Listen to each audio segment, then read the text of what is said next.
So company accounts, चलो बेटा start कर रहा हूं, सभी ने अच्छे से ध्यान देना है। मैं कंपनी अकाउंट्स के एमसीक्यू सॉल्व करवाने के पहले आपको कंपनी अकाउंट्स के बारे में एक बार डिटेल आइडिया दे देता हूं कि इस टॉपिक में हम लोग क्या क्या पढ़ने वाले, इस टॉपिक में हम लोग क्या क्या पढ़ने वाले, पहले एक बार वो देख लेते हैं बेटा। डन, ओके, चलो देखो तो। सो सभी ने पेन पेपर साथ में लेकर के लिखना है बेटा सारी चीजें। कंपनी अकाउंट्स, उसमें मैं लिख रहा हूं introduction to company accounts. Done, introduction to company accounts.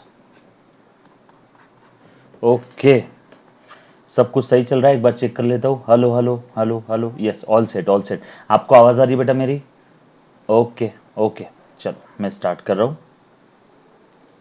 चलो, सो बेटा इंट्रोडक्शन टू कंपनी अकाउंट्स, फटाफट से ध्यान देना सभी ने। आपके पास में पेन पेपर होगा, सारी चीजें आपने लिख करके रखना है। जो भी मैं बताऊंगा सारे कॉन्सेप्ट यहाँ पे डिटेल में एक्सप्लेन करने वालों, और जब भी मैं कोई कॉन्सेप्ट एक्सप्लेन करूंगा तो उस पर थ्योरी और प्रैक्टिकल क्या क्या क्वेश्चन सेट हो सकते हैं लगे हाथ साथों साथ आपको बताने वाला हूँ। डन, सो चलो हम लोग स्टार्ट करते हैं। So introduction to company account, सबसे पहले आपको मैं बताऊंगा दोस्तों कंपनी का मतलब क्या है, आप सभी को पता है, उसमें हम लोग हमारा ज्यादा टाइम पास नहीं करेंगे। सो कंपनी मतलब आसान भाषा में एसोसिएशन ऑफ पर्सन जो साथ में आए for performing some economic activity, और उस एसोसिएशन ऑफ पर्सन को लीगल रिकॉग्निशन मिला है, वो रजिस्टर्ड है under the companies act 2013। Yes, अभी कंपनीज एक्ट 2013 चल रहा है, तो company means company registered under the companies act 2013 और एनी अदर प्रीवियस एक्ट। बरोबर है, मतलब जरूरी नहीं कि सिर्फ 2013 कंपनीज एक्ट 2013 में जो कंपनी रजिस्टर्ड है उन्हीं को कंपनी बोलेंगे, पहले के एक्ट में भी अगर कोई कंपनी रजिस्टर्ड है तो उसको भी कंपनी बोलेंगे। और इतना ही नहीं, bye the order of king और क्वीन, पहले कंपनी लॉ नहीं था, पहले राजा और रानी के ऑर्डर चलते थे, bye the order of king और क्वीन जो कंपनी रजिस्टर्ड हुई है उसको भी हम लोग कंपनी ही बोलते थे। Bye the order of king और क्वीन जो कंपनी पैदा हुई है उसी उसको भी हम लोग कंपनी ही कहते हैं। चलो ठीक है, सो कंपनी का मीनिंग आप सभी को पता है, कंपनी के फीचर्स भी आप सभी को पता है बेटा, एक बार देख लेना जरा। फीचर्स ऑफ कंपनी क्या है बेटा? Features, company is an artificial legal person है। देखो बेटा, आर्टिफिशियल पर्सन तक तो ठीक था, लेकिन ये आर्टिफिशियल लीगल पर्सन है। सर लीगल पर्सन मतलब क्या? बेटे लीगल पर्सन का मतलब है कंपनी अपने खुद के नाम पे प्रॉपर्टी बाय कर सकती है, कंपनी अपने नाम से प्रॉपर्टी सेल कर सकती है, company can enter into contract, contract में एंटर कर सकती है, company can sue be sue, company किसी के ऊपर केस फाइल कर सकती है, आप कंपनी के ऊपर केस फाइल कर सकते हो अगर कंपनी ने कॉन्ट्रैक्ट की टर्म्स एंड कंडीशन अगर वायलेट किया, कॉन्ट्रैक्ट अगर वायलेट किया है तो। यस और no? So artificial legal person, company have a common seal. आप लोग जानते हो कंपनी आर्टिफिशियल पर्सन है, कंपनी को हाथ पैर कान नाक मुंह तो है नहीं, कंपनी को हाथ नहीं है तो साइन कहां से करेगी? तो जिस डॉक्यूमेंट पे कंपनी का कॉमन सील लग गया, समझ जाना उस डॉक्यूमेंट पे कंपनी ने अपना सिग्नेचर कर दिया है, like a signature of the company, मतलब कंपनी का कॉमन सील है। सर ये हम लोग क्या देख रहे हैं बेटा? हम लोग कंपनी अकाउंट्स में इंट्रोडक्शन देख रहे हैं जिसमें हमने अभी अभी कंपनी का मीनिंग देखा है, उसके बाद हम लोग फीचर्स ऑफ कंपनी देख रहे हैं बेटा। फीचर्स ऑफ कंपनी में मैंने बताया कि कंपनी आर्टिफिशियल लीगल पर्सन है, कंपनी का कॉमन सील है, कंपनी का परपेचुअल सक्सेशन है, लाइक गोइंग कंसर्न हमने नॉर्मल बिजनेस में देखा था, तो वैसे ही यहां पे परपेचुअल सक्सेशन है, लेकिन मीनिंग समझना। कंपनी के जो मेंबर्स है, मेंबर्स कौन? शेयर होल्डर्स, कंपनी के ओनर्स शेयर होल्डर्स, कंपनी के मेंबर्स आते जाते रहेंगे लेकिन कंपनी लंबे समय तक चलती रहेगी। धीरू भाई अंबानी पहले भी थे, धीरू भाई अंबानी उसके बाद भगवान जी के पास चले गए, लेकिन फिर भी रिलायंस कंपनी है, आज अंबानी फैमिली उसको चला रही है, कल चल के कोई और चलाएगा। सो कंपनी का परपेचुअल सक्सेशन है, like a going concern, members आते जाते रहेंगे, मैनेजमेंट आती जाती रहेंगी, लेकिन कंपनी चलती रहेगी। यस और नो? उसके बाद कंपनी के जो शेयर्स है वो ट्रांसफरेबल है, चाहे प्राइवेट कंपनी हो चाहे पब्लिक। प्राइवेट कंपनी के शेयर्स ट्रांसफरेबल है but subject to some restriction, public company के शेयर्स फ्रीली ट्रांसफरेबल है। दोनों कंपनी के शेयर्स ट्रांसफरेबल है, पब्लिक के फ्रीली, और लेकिन प्राइवेट कंपनी के जो शेयर है ट्रांसफरेबल है सब्जेक्ट टू सम रेस्ट्रिक्शन। आपने कंपनी लॉ में पढ़ा होगा, आपका जो लॉ सब्जेक्ट उसमें पढ़ा होगा। सर वो रेस्ट्रिक्शन या कंडीशन कहां दी होती है? आर्टिकल ऑफ एसोसिएशन में। कंपनी के जो चार्टर डॉक्यूमेंट है, memorandum and article of association, इसमें सारी आपको रिस्ट्रिक्शन एंड कंडीशंस दी है, स्पेसिफिकली कहां पे? आर्टिकल ऑफ एसोसिएशन है। यस और नो? उसके बाद बेटा और भी फीचर्स है, कंपनी की जो लायबिलिटी है वो लिमिटेड है, मतलब आपने कंपनी में एक शेयर बाय किया और आपके वो शेयर का जो प्राइस है वो 10 रुपए और आपने उसमें से 8 पे कर दिया, 2 रुपए अभी भी पे करना बाकी है। कंपनी अगर इंसॉल्वेंट हो जाती है और कंपनी के ऊपर अरबों रुपए का लायबिलिटी है, लेकिन आपको कितना देना है? सिर्फ 2, जो अनपेड अमाउंट है बस उतना ही। इसलिए बोला जाता है कि आपका लायबिलिटी जो रहेगा in the case of insolvency और लिक्विडेशन ऑफ द कंपनी वो लिमिटेड रहेगा up to the unpaid amount. So your liability, share holders का liability is limited up to the unpaid capital. Sir मान लो 10 में से पूरा मैंने 10 पे कर दिया है तो मेरा बैलेंस जो है वो 0 है, पूरा पे कर दिया तो आपका लाइबिलिटी 0। कंपनी के शेयर होल्डर्स का लाइबिलिटी लिमिटेड है up to the unpaid capital. 10 रुपए का एक शेयर आपने 9 पे कर दिया तो फाइनल आपका लाइबिलिटी 1 रुपीज पर शेयर आने वाला है, यस और नो। फिर भले ही कंपनी की लाइबिलिटी कितनी भी हो, यस और नो, तो आपको कितना देना है, जितना आपका अनपेड कैपिटल है उतना ही। ये सब सारे कंपनी के फीचर्स है मेरे बच्चे। देन उसके बाद टाइप्स ऑफ कंपनी, उसके बाद मेरे बच्चे टाइप्स ऑफ कंपनी। कौन कौन सी टाइप्स है कंपनी की?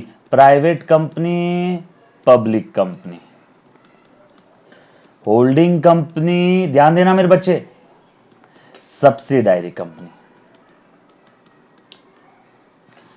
Charter company, by the order of king और queen, company limited by shares, company limited by guarantee,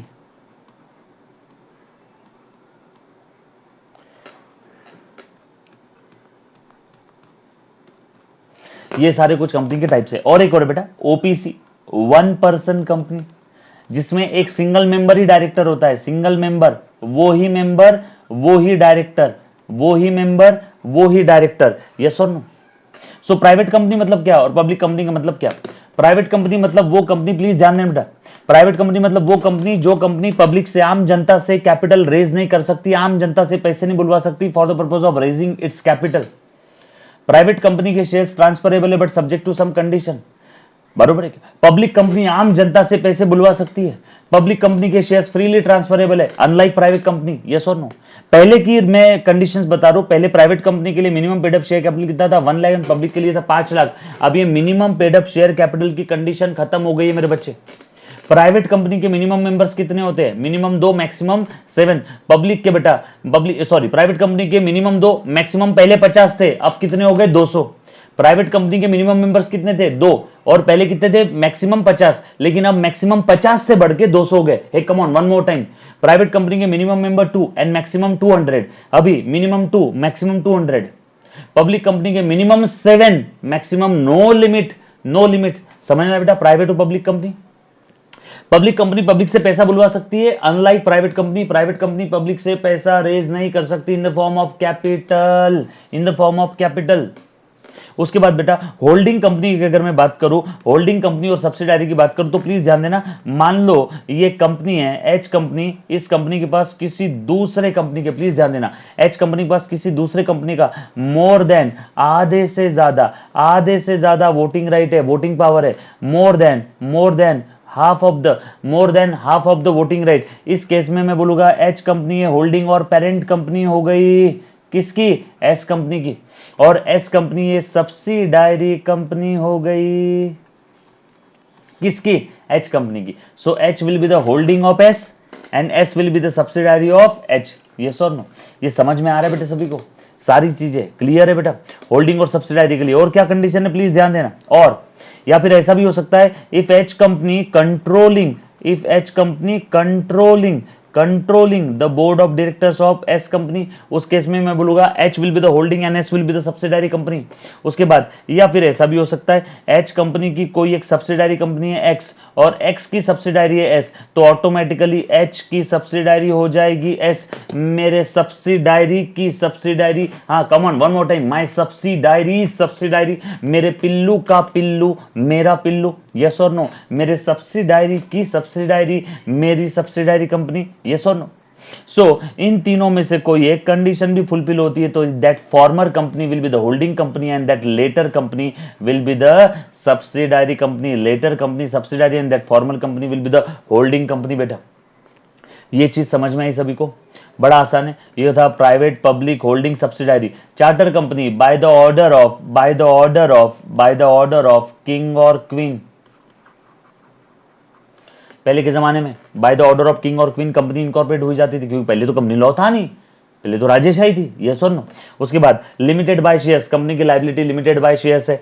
limited by guarantee, जहां पे मेंबर्स ने गारंटी लिया है कि इन the case of insolvency liquidation हम इतना लायबिलिटी इतना अमाउंट हम लोग बेयर करेंगे, मतलब उन्होंने गारंटी लिया है मेंबर्स ने, तो हम लोग बोलेंगे कंपनी लिमिटेड बाय गारंटी है। OPC single member single director company, वही मेंबर है वही डायरेक्टर है बेटा। ओपीसी कंपनी को हम लोग स्मॉल कंपनी बोल देते हैं, यस और नो।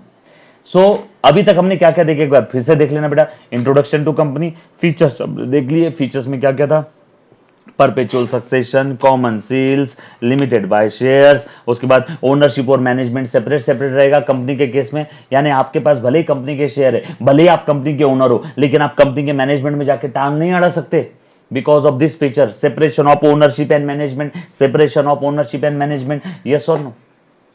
उसके बाद थोड़ा और आगे बढ़ते बेटा, प्लीज ध्यान देना सभी ने। अब देखो अच्छे से ध्यान देना बेटा।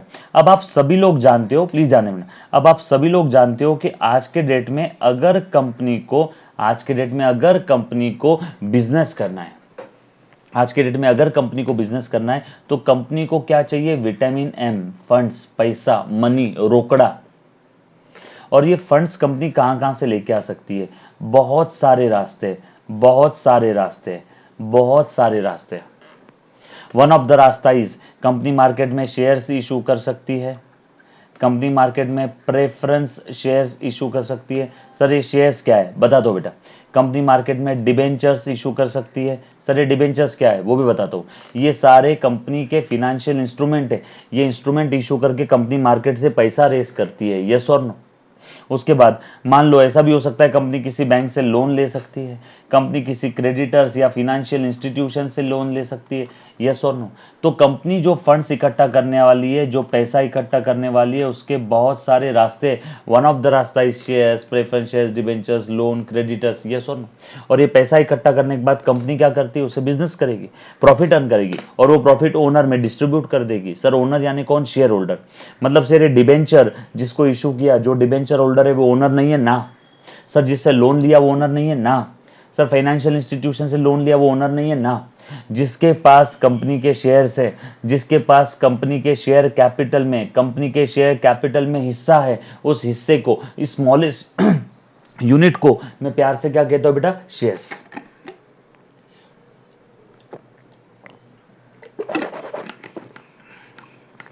ओके चलो बेटा उसके बाद आगे बढ़ते हैं, प्लीज ध्यान दें।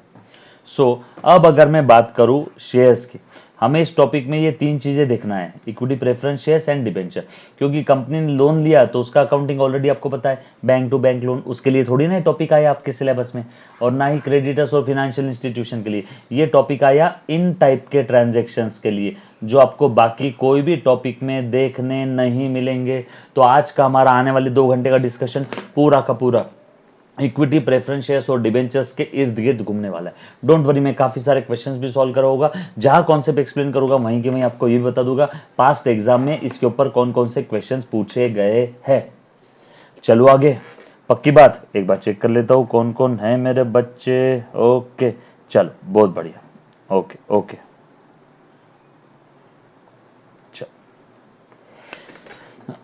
चलो बेटा मैं आगे बढ़ रहा हूं। अब सबसे पहले मैं मीनिंग से स्टार्ट कर रहा हूं। बेटा आप सभी को पता है शेयर का मतलब क्या है? शेयर इज द, लिख लो फटाफट से, पता है सभी को बट फिर भी लिख लेना। शेयर इज द, लॉ में पढ़ा होगा, share is the, share in, share capital of the company. Company के कैपिटल का स्मॉलेस्ट यूनिट, कंपनी के कैपिटल का स्मॉलेस्ट यूनिट, उसको मैं प्यार से क्या बोलता हूं मेरे बच्चे? Share. So share is the share in share capital of the company.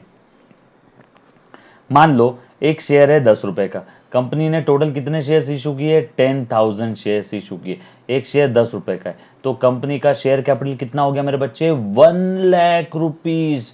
और इस 1,00,000 रुपीज में जितने भी शेयर्स है, बहुत सारे शेयर्स है, उसमें से आपके पास एक शेयर है, मतलब आपके पास कंपनी के कैपिटल में कितने की हिस्सेदारी है, भागीदारी है? 10 रुपए की। यस और नो? यस और नो?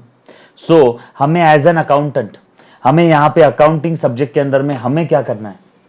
हमें shares, preference shares, equity and preference shares और डिबेंचर्स की पूरी अकाउंटिंग एंट्रीज पास करना है। सर पहले इक्विटी और प्रेफरेंस शेयर्स का मतलब तो बता दो मेरे बच्चे, प्लीज ध्यान देना। ये देखो मैं इक्विटी प्रेफरेंस शेयर्स का मतलब बता रहा हूं, प्लीज ध्यान दो बेटा। अब देखो आप सभी लोग जानते हो कंपनी का जो कैपिटल है वो कैपिटल दो पार्ट में डिवाइड हुआ है, इक्विटी शेयर्स और प्रेफरेंस शेयर्स के फॉर्म में। अब देखो प्रेफरेंस प्राथमिकता, प्रायोरिटी, प्रायोरिटी, प्रेफरेंस प्राथमिकता, प्रेफरेंस है मतलब इनके पास पक्के में प्रेफरेंस है, प्राथमिकता, इनके पास प्रायोरिटी है, priority over whom, over equity shares, over equity shares. इनके पास वो दो प्रेफरेंशियल राइट है, इनके पास वो दो प्रेफरेंशियल राइट है, जिस कारण इनको प्रेफरेंस शेयर बोला जाता है मेरे बच्चे। सर कौन से दो प्रेफरेंशियल राइट है, अच्छे से ध्यान देना, सारी चीज बता दो बेटा, अच्छे से ध्यान देना। पहला प्रेफरेंशियल राइट है, इनको डिविडेंड पहले मिलेगा, पेमेंट ऑफ डिविडेंड। कंपनी को अगर प्रॉफिट होता है तो प्रॉफिट किसका होता है, मालिक का। मालिक कौन है, शेयर होल्डर। शेयर होल्डर में कौन शेयर होल्डर है, दो, इक्विटी और प्रेफरेंस। तो पहले किसको मिलेगा, प्रेफरेंस शेयर होल्डर्स को, क्योंकि प्रेफरेंस शेयर होल्डर्स को क्या मिलने वाली है, प्रायोरिटी मिलेगी बेटा, क्योंकि उनके पास वो दो प्रेफरेंशियल राइट है। कंपनी को अगर प्रॉफिट होता है तो पहले किसको मिलेगा, प्रेफरेंस शेयर होल्डर्स को मिलेगा, क्योंकि उनके पास प्रेफरेंस है, प्रायोरिटी है, प्राथमिकता है। और दूसरा एक और राइट है मेरे बच्चे, इन केस ऑफ लिक्विडेशन और इंसॉल्वेंसी, कंपनी अगर बैंकरप्ट नादार हो जाती है, कंपनी अगर बंद हो जाती है, तो उस समय पहले किसका कैपिटल रीपे होगा। सो रीपेमेंट ऑफ कैपिटल। धंधा बंद होता है तो ओनर से लिया हुआ पैसा ओनर को वापस करते हैं ना। ओनर तो यहाँ दो है, एक प्रेफरेंस एक इक्विटी। तो पहले किसका पैसा वापस करेंगे, कंपनी बंद हुई तो पहले प्रेफरेंस का। So repayment of capital in case of insolvency और लिक्विडेशन ऑफ कंपनी। प्लीज सारी चीजें लिख के रखना बेटा। उसके बाद अब सर इक्विटी शेयर्स मतलब क्या, वो जो प्रेफरेंस शेयर नहीं है, वो क्या है, इक्विटी शेयर्स है। सर मतलब इन बेचारों को सबसे लास्ट में डिविडेंड मिलेगा, इक्विटी शेयर होल्डर्स को बेचारों को सबसे आखिर में डिविडेंड मिलेगा। ये माँ है, जैसे घर पे मेहमान आने के बाद सबसे पहले किसको मिलता है, मेहमानों को, उसके बाद घर के बच्चों को, उसके बाद घर के बड़ों को, जेंट्स लोगों को, सबसे आखिरी में बेचारी माँ खाती है। मतलब equity share holders are like माँ, सबसे आखिरी में इनको प्रॉफिट मिलता है, सबसे आखिरी में इनका कैपिटल वापस करेंगे। सो ultimate risk bearing security company में अगर कोई है तो वो इक्विटी शेयर है मेरे बच्चे। अल्टीमेट, प्लीज ध्यान देना, अल्टीमेट रिस्क बियरिंग सिक्योरिटी अगर कोई है तो वो इक्विटी शेयर है। यस और नो, यस और नो। सर हमारे पास अगर किसी कंपनी का इक्विटी शेयर है मतलब हमारे पास रिस्क की सिक्योरिटी है, नो मैं ऐसा नहीं बोलूंगा। इक्विटी शेयर होल्डर्स के पास कुछ और भी दूसरे भी फायदे हैं जो प्रेफरेंस शेयर्स के पास नहीं है। दोनों के अपने प्लस पॉइंट है, दोनों के अपने माइनस पॉइंट है। सर जैसे कि प्लीज ध्यान देना, इक्विटी शेयर होल्डर्स के पास वोटिंग राइट है, प्रेफरेंस शेयर होल्डर्स के पास वोटिंग राइट्स नहीं है। इक्विटी शेयर होल्डर्स के पास वोटिंग राइट है, इक्विटी शेयर होल्डर्स के पास वोटिंग राइट है, प्रेफरेंस शेयर होल्डर्स के पास वोटिंग राइट नहीं है। हाँ, प्रेफरेंस शेयर होल्डर्स को प्रॉफिट होने के, सुना जरा गौर से सुनना मेरे बच्चे, काम का सेंटेंस है। प्रेफरेंस शेयर होल्डर्स को प्रॉफिट होने के बावजूद भी अगर 3 साल तक कंटिन्यूस 3 साल तक डिविडेंड नहीं मिला तो उनके भी वोटिंग राइट अराइज हो जाएंगे। प्रेफरेंस शेयर होल्डर्स को प्रॉफिट होने के बावजूद भी अगर कंटिन्यूस 3 साल तक डिविडेंड नहीं मिला तो उनके भी वोटिंग राइट अराइज हो जाएंगे। अदरवाइज उनके पास वोटिंग राइट नहीं होता है बेटा, अदरवाइज उनके पास वोटिंग राइट नहीं है, लेकिन उन्हें कंटिन्यूअस 3 साल तक अगर प्रॉफिट नहीं मिला तो उनके वोटिंग राइट अराइज हो जाएंगे। डन, चलो आगे बढ़ते बेटा। उसके बाद और क्या है, इनको जो डिविडेंड मिलेगा वो कैसे मिलेगा, फ्लेक्सिबल रेट रहेगा, फिक्स रेट नहीं रहेगा। नॉट अ फिक्स रेट नहीं रहेगा, फिक्स रेट नहीं रहेगा। यस और नो, इनको जो डिविडेंड मिलता है वो eight fix rate. Preference share holders को जो डिविडेंड मिलता है एट फिक्स रेट। सर वो फिक्स रेट कहां लिखा रहता है, इनके प्रेफरेंस शेयर्स के नाम के आगे। मान लो प्रेफरेंस शेयर्स का नाम 10% प्रेफरेंस शेयर्स है, तो समझ जाना उनका जो भी पेड अप कैपिटल है, तो समझ जाना उनका जो भी है, कम ऑन गौर से सुनना बेटा सेंटेंस पे, उनका जो भी पेड अप कैपिटल है उस पेड अप कैपिटल पे 10% का प्रेफरेंस डिविडेंड मिलने वाला है। और इक्विटी शेयर होल्डर्स को डिविडेंड का जो रेट है वो फिक्स नहीं है, कैसा रहेगा बेटा, फ्लेक्सिबल रेट रहेगा। कैसा रेट रहेगा, फ्लेक्सिबल, कभी ज्यादा तो कभी कम, तो कभी बहुत ज्यादा कभी बहुत कम, कभी कुछ नहीं। लेकिन प्रेफरेंस शेयर होल्डर्स को हर साल फिक्स डिविडेंड मिलने वाला है अगर प्रॉफिट है तो। If there is a profit, sir इसका मतलब अगर प्रॉफिट नहीं है तो दोनों भी शेयर होल्डर्स को डिविडेंड नहीं मिलेगा। हाँ मेरे मुन्ना, अगर प्रॉफिट नहीं है तो दोनों भी शेयर होल्डर्स को डिविडेंड नहीं मिलेगा। यस और नो। उसके बाद और आगे बढ़ते बेटा, प्लीज ध्यान देना सभी ने। कंपनी के पास अगर सरप्लस प्रॉफिट बच जाता है तो उस सरप्लस प्रॉफिट में भी इक्विटी शेयर होल्डर्स का हिस्सा रहेगा। अगर प्रेफरेंस शेयर होल्डर्स का हिस्सा उस सरप्लस प्रॉफिट में है तो इन प्रेफरेंस शेयर्स को हम लोग प्यार से पार्टिसिपेटिंग प्रेफरेंस शेयर्स बोल देंगे।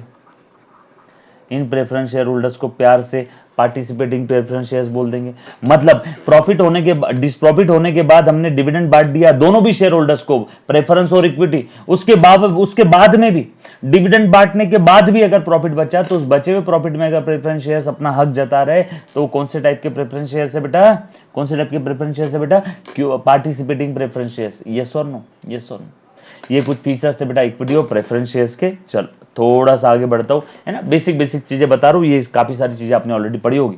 आज का जो मेन उद्देश्य है, हमें काफी सारे कॉन्सेप्ट देखना है, उससे related past exam theory practical question देखना है, और उसके बाद कुछ एमसीक्यू करवाऊंगा आपसे, मल्टीपल चॉइस क्वेश्चन भी करवाऊंगा, ताकि आपके कॉन्सेप्ट और क्लियर हो जाए। डन, चलो आगे बढ़ते बेटा। और अब अच्छे से ध्यान देना, अब आपको एक चीज समझ में आई होगी कि ये जो कंपनी है, प्लीज ध्यान देना, ये जो कंपनी है, कंपनी के दो टाइप के शेयर है, इक्विटी और प्रेफरेंस। अब कंपनी का जो भी ये टोटल शेयर कैपिटल है, वो टोटल शेयर कैपिटल में कौन कौन से टाइप्स के शेयर कैपिटल में कौन कौन से टाइप्स के शेयर कैपिटल है वो मैं लिख रहा हूं, प्लीज ध्यान देना। कौन कौन से टाइप के शेयर्स नहीं, टाइप्स ऑफ शेयर्स हमने देख लिया, इक्विटी एंड प्रेफरेंस है। कम ऑन, एक बार फिर से, टाइप्स ऑफ शेयर्स हमने देख लिया, इक्विटी एंड प्रेफरेंस। अब मैं क्या बता रहा हूं, types of share capital. Sir ये समझा नहीं, अभी समझेगा, प्लीज ध्यान देना बेटा, अब समझेगा। देखो मान लो एक कंपनी है, ये कंपनी जब अपने आप को रजिस्टर्ड करवाई थी, तब इस कंपनी को आरओसी ने, रजिस्ट्रार ऑफ कंपनी, आपको कंपनी अगर चालू करना है तो गवर्नमेंट ऑफिस है आरओसी, रजिस्ट्रार ऑफ कंपनी, वहां जाकर के आपने कंपनी के लिए अप्लाई करना है। आपकी जब कंपनी इनकॉर्पोरेट होती है, पैदा होती है, जब रजिस्टर्ड हो जाती है, इनकॉर्पोरेट पैदा होना, रजिस्टर्ड हो जाती है, तब आरओसी आपको अथॉरिटी देता है कि आप मैक्सिमम इतने का शेयर कैपिटल रेज कर सकते हो। मान लो वो मैक्सिमम शेयर कैपिटल है, आपको समझाने के लिए 10 लाख रुपए, मान लो मैक्सिमम शेयर कैपिटल है आपको समझाने के लिए 10 लाख। इस मैक्सिमम शेयर कैपिटल को हम लोग प्यार से ऑथोराइज्ड शेयर कैपिटल बोलते हैं। क्या बोलते बेटा प्यार से? ऑथोराइज्ड शेयर कैपिटल कहते हैं बेटा। अब ध्यान देना, मतलब ये कंपनी मैक्सिमम कितना शेयर कैपिटल मार्केट से रेज कर सकती है? 10 लाख, इससे ज्यादा नहीं। क्यों सर, इससे ज्यादा शेयर्स रेज नहीं कर सकती है क्या? कर सकती है। इससे ज्यादा अगर शेयर्स रेज करना है कंपनी को तो फिर आरओसी में जाकर के उसकी मैक्सिमम लिमिट को, ऑथोराइज शेयर कैपिटल की लिमिट को बढ़ा के लेना पड़ेगा। जब तक वो लिमिट बढ़ाती नहीं तब तक के उतना ही, जितना ऑथोराइज है ना उतना ही वो मैक्सिमम रेज कर सकती है। जब तक वो लिमिट बढ़ाती नहीं तब तक जितना ऑथोराइज है उतना ही वो मैक्सिमम रेज कर सकती है, उससे ज्यादा नहीं, उससे ज्यादा नहीं। ये बात समझ आ रही है आप सभी को? पक्की बात। चलो आगे। सो एक टाइप हो गया ऑथोराइज्ड शेयर कैपिटल। क्या हो गया बेटा? Authorise share capital. डन। चल उसके बाद बेटा आगे बढ़ता हूं, प्लीज ध्यान देना सभी ने। अब ये मान लो कंपनी ने इस ऑथोराइज में से अभी कितना इशू करने का सोचा? कंपनी इशू करना चाहती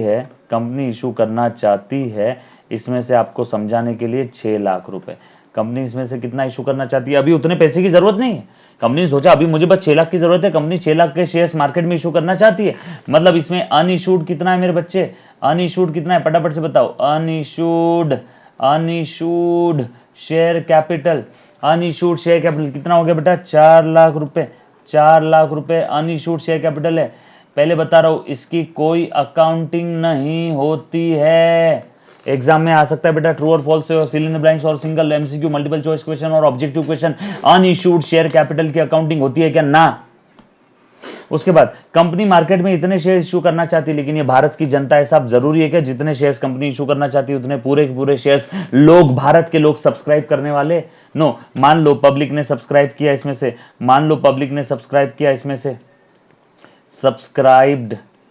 सब्सक्राइब्ड शेयर कैपिटल, मान लो पब्लिक ने सब्सक्राइब किया इसमें से 5,80,000 का शेयर कैपिटल। इसका मतलब मेरे बच्चे अनसब्सक्राइब कितना है? अनसब्सक्राइब्ड शेयर कैपिटल कितना है? बोल बेटा। 6 लाख में से 580 सब्सक्राइब किया, मतलब अनसब्सक्राइब है 20,000 का शेयर कैपिटल। इसका भी अकाउंटिंग नहीं होता है, इसका भी अकाउंटिंग नहीं होता है। एग्जाम में आपको सवाल पूछेगी बेटा इंस्टीट्यूट, अनसब्सक्राइब का अकाउंटिंग होता है क्या? नो। उसके बाद अब पब्लिक ने सब्सक्राइब कर लिया बेटा 5,80,000 का, कंपनी क्या पूरा का पूरा पैसा एक साथ बुलवा लेगी क्या? नो। कंपनी कैसा करती है, मान लो कंपनी ने इसमें से अभी कितना पैसा बुलवाया? कॉल्ड अप, कॉल किया, पैसा बुलवाया, कॉल्ड अप शेयर कैपिटल। आपको समझाने के लिए 5 लाख रुपए का 5 लाख का कॉल्ड अप शेयर कैपिटल है। मतलब मेरे बच्चे अनकॉल्ड कितना है, अनकॉल्ड कितना है, अनकॉल्ड कितना है, uncalled share capital, uncalled share capital 580 में से 5 लाख बुलवा लिया तो 80,000 अनकॉल्ड है, यस और नो, 80,000 अनकॉल्ड है, तो 80,000 यहां लिख दिया।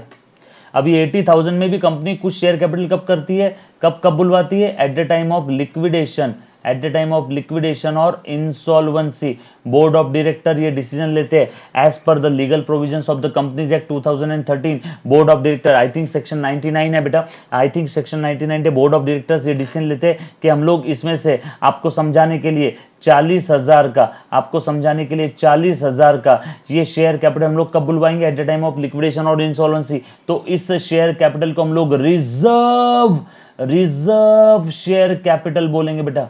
हो सकता है ऐसा, है ना। और ये बचा हुआ कंपनी नियर फ्यूचर में बुलवा लेगी, may be in near future, may be in near future company बुलवा लेगी। कितना बचा हुआ 40,000, है ना, 80 में से। सर अगर ये कुछ दिया नहीं है, जैसे मान लो सर ये कुछ भी नहीं दिया है, बस इतना ही बोला है, इतना अनकॉल्ड है, तो समझ जाना ये ही अनकॉल्ड कैपिटल रिजर्व कैपिटल है। So reserve capital is that portion of subscribed capital which is yet to be called or uncalled, which company will call at the time of liquidation or insolvency of the company। क्या बोलते हो मेरे बच्चों। सो reserve capital ये वो capital है, ये subscribe capital का वो हिस्सा है, ये सब्सक्राइब कैपिटल का वो हिस्सा है जो कंपनी कॉल करने वाली है at the time of liquidation और इंसॉल्वेंसी। दैट्स व्हाई हम लोग उसको रिजर्व कैपिटल बोलते हैं। सर रिजर्व क्यों, अरे भारत है भैया, कंजर्वेटिज्म, समझो मेरी बात को। फ्यूचर में हम लोग, फ्यूचर में कुछ आनी बानी की परिस्थिति आ गई तो हम लोग उसके लिए बचा करके रखते हैं, फ्यूचर में बुलवा लेंगे रिजर्व कैपिटल। पूरा नहीं बुलवाए कंपनी ने, it depends on case to case, yes और नो। चलो आगे बढ़ते। ओके चलो आगे बढ़ रहा हूं बेटा। अब कंपनी ने पूरा कॉल तो कर दिया, लेकिन भारत की पब्लिक है बेटा, पूरा पैसा देगी नहीं देगी गारंटी नहीं है। मान लो इसमें से कुछ पैसा आना बाकी है, कॉल्स इन अरियर्स, कितना आना बाकी है, 30,000 आपको समझाने के लिए। दैट मीन्स कितना पैसा आ गया, paid up capital, paid up capital, paid up capital 4,70,000 रुपए, इतना पैसा आ गया। और इसी के ऊपर हम लोग डिविडेंड देने वाले हैं, इसी के ऊपर हम लोग डिविडेंड देते हैं। डिविडेंड हम लोग पेड करते हैं, paid on paid up capital. Dividend किसके ऊपर पे करते हैं बेटा, ऑन पेड अप कैपिटल। किसके ऊपर कैलकुलेट करते हैं dividend, on paid up capital. और कहां से देते हैं, and dividend paid out of कहां से देते हैं, आउट ऑफ प्रॉफिट और रिजर्व ऑफ द कंपनी। सो बेटा दो अलग अलग चीज है, किस पे कैलकुलेट करते हैं, कम ऑन एक बार बोलो बेटा मेरे साथ साथ, किस पे कैलकुलेट करते हैं, पेड अप कैपिटल पे। डिविडेंड का अमाउंट किस पे कैलकुलेट करते हैं, मान लो डिविडेंड का परसेंटेज दिया है 10%, तो इस केस में डिविडेंड कितना आएगा, पेड अप कैपिटल है बेटा आपका, पेड अप कैपिटल है 4,70,000, उसके ऊपर 10% 47,000। सो किस पे कैलकुलेट करते हैं, on paid up capital. So dividend कैसे निकालते हैं बेटा, paid up capital multiplied by rate of dividend, multiplied by rate of dividend, paid up capital multiplied by rate of dividend. और डिविडेंड का अमाउंट कैलकुलेट करने के बाद डिविडेंड कहां से देते हैं बेटा, डिविडेंड हम लोग पे करते हैं प्रॉफिट में से, आउट ऑफ प्रॉफिट और रिजर्व यानी पास्ट ईयर में कमाया हुआ प्रॉफिट बेटा, पास्ट प्रॉफिट यानी हम लोग उसको प्यार से क्या बोल देते हैं, रिजर्व। पास्ट प्रॉफिट को हम लोग प्यार से क्या बोलते हैं बेटा, रिजर्व। यस और नो, यहां तक किसी को कोई डाउट है, सिंपल है। चलो मेरे बच्चे आगे, उसके बाद आगे चल रहा हूं, प्लीज ध्यान देना बेटा, आगे चल रहा हूं। ओके चल, ओके डन। चल उसके बाद एक सेकेंड, हाँ थोड़ा सा आगे बढ़ते बेटा। ये था बेटा टाइप्स ऑफ शेयर कैपिटल। इसके ऊपर पास्ट एग्जाम में थ्योरी क्वेश्चन पूछा हुआ है, थ्योरी क्वेश्चन पूछते बेटा इसके ऊपर 4 से 5 नंबर के लिए, बरोबर है। और इसके ऊपर काफी सारे MCQ मल्टीपल चॉइस क्वेश्चन भी सेट हो सकते हैं, यस और नो। उसके बाद आगे बढ़ते बेटा। अब एज अ कंपनी प्लीज ध्यान देना बेटा। अब एज अ कंपनी और एज अ कंपनी की अकाउंटिंग अगर आपको करना है तो आपने क्या क्या करना है, प्लीज ध्यान देना। अब मान लो ये एक कंपनी है जिसको मार्केट से पैसा रेस करना है, तो एक कंपनी क्या करना चाहती है, मार्केट में शेयर इशू करना चाहती है।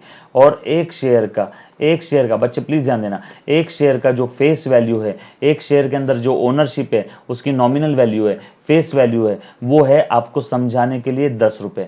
एक शेयर के अंदर में टोटल वैल्यू कितनी बेटा, 10 रुपए। और ये 10 का शेयर कंपनी इशू करना चाहती है, और ये 10 का शेयर कंपनी इशू करना चाहती है 2 रुपए प्रीमियम पे। कंपनी बोल रही है मैं टोटल इसका इशू प्राइस रखना चाहूंगी 12 रुपए, 12 रुपए। ओ हो, मतलब सर ओनरशिप कितने की मिलेगी, 10 की। ओनरशिप कितने की मिलेगी बेटा, बता मेरे साथ साथ, 10 की। यानी उसमें face value, ownership, nominal value, nominal value, nominal value, अगर आप पूरा 12 दे भी देते हो, अगर आप पूरा 12 रुपीज भी देते हो, तो भी आपको ओनरशिप कितने की मिलने वाली है, 10 की। ऊपर में 2 रुपए आपने क्या दिया, प्रीमियम। चाहिए तो लो, नहीं तो घर जाओ। पहले बोला था कंपनी ने 10 की ओनरशिप 12 में दूंगी, यानी कंपनी 10 रुपए का शेयर 2 रुपए प्रीमियम पे इशू कर रही है बेटा। यहाँ पे 10 की ओनरशिप आपको कितने में मिल रही है, टोटल 12 रुपीज में मिल रही है बेटा, 10 रुपीज की ओनरशिप। ठीक है, उस हिसाब से हम लोग कर लेंगे। तो ठीक है, और ये भी पैसा कंपनी पूरा एक साथ नहीं बुलवा रही है, आपको समझाने के लिए कंपनी पैसा कैसे बुलवा रही है। देखो यहाँ साइड में लिखता हूँ, eight the time of application, eight the time of application company बुलवा रही है आपको समझाने के लिए ₹3। Eight the time of allotment company बुलवा रही है आपको समझाने के लिए ₹5। Eight the time of first call, है ना, अलॉटमेंट के बाद कंपनी ने पहला कॉल किया, अलॉटमेंट के बाद कंपनी ने अमाउंट बुलवाने के लिए पहला कॉल किया, फर्स्ट कॉल मनी,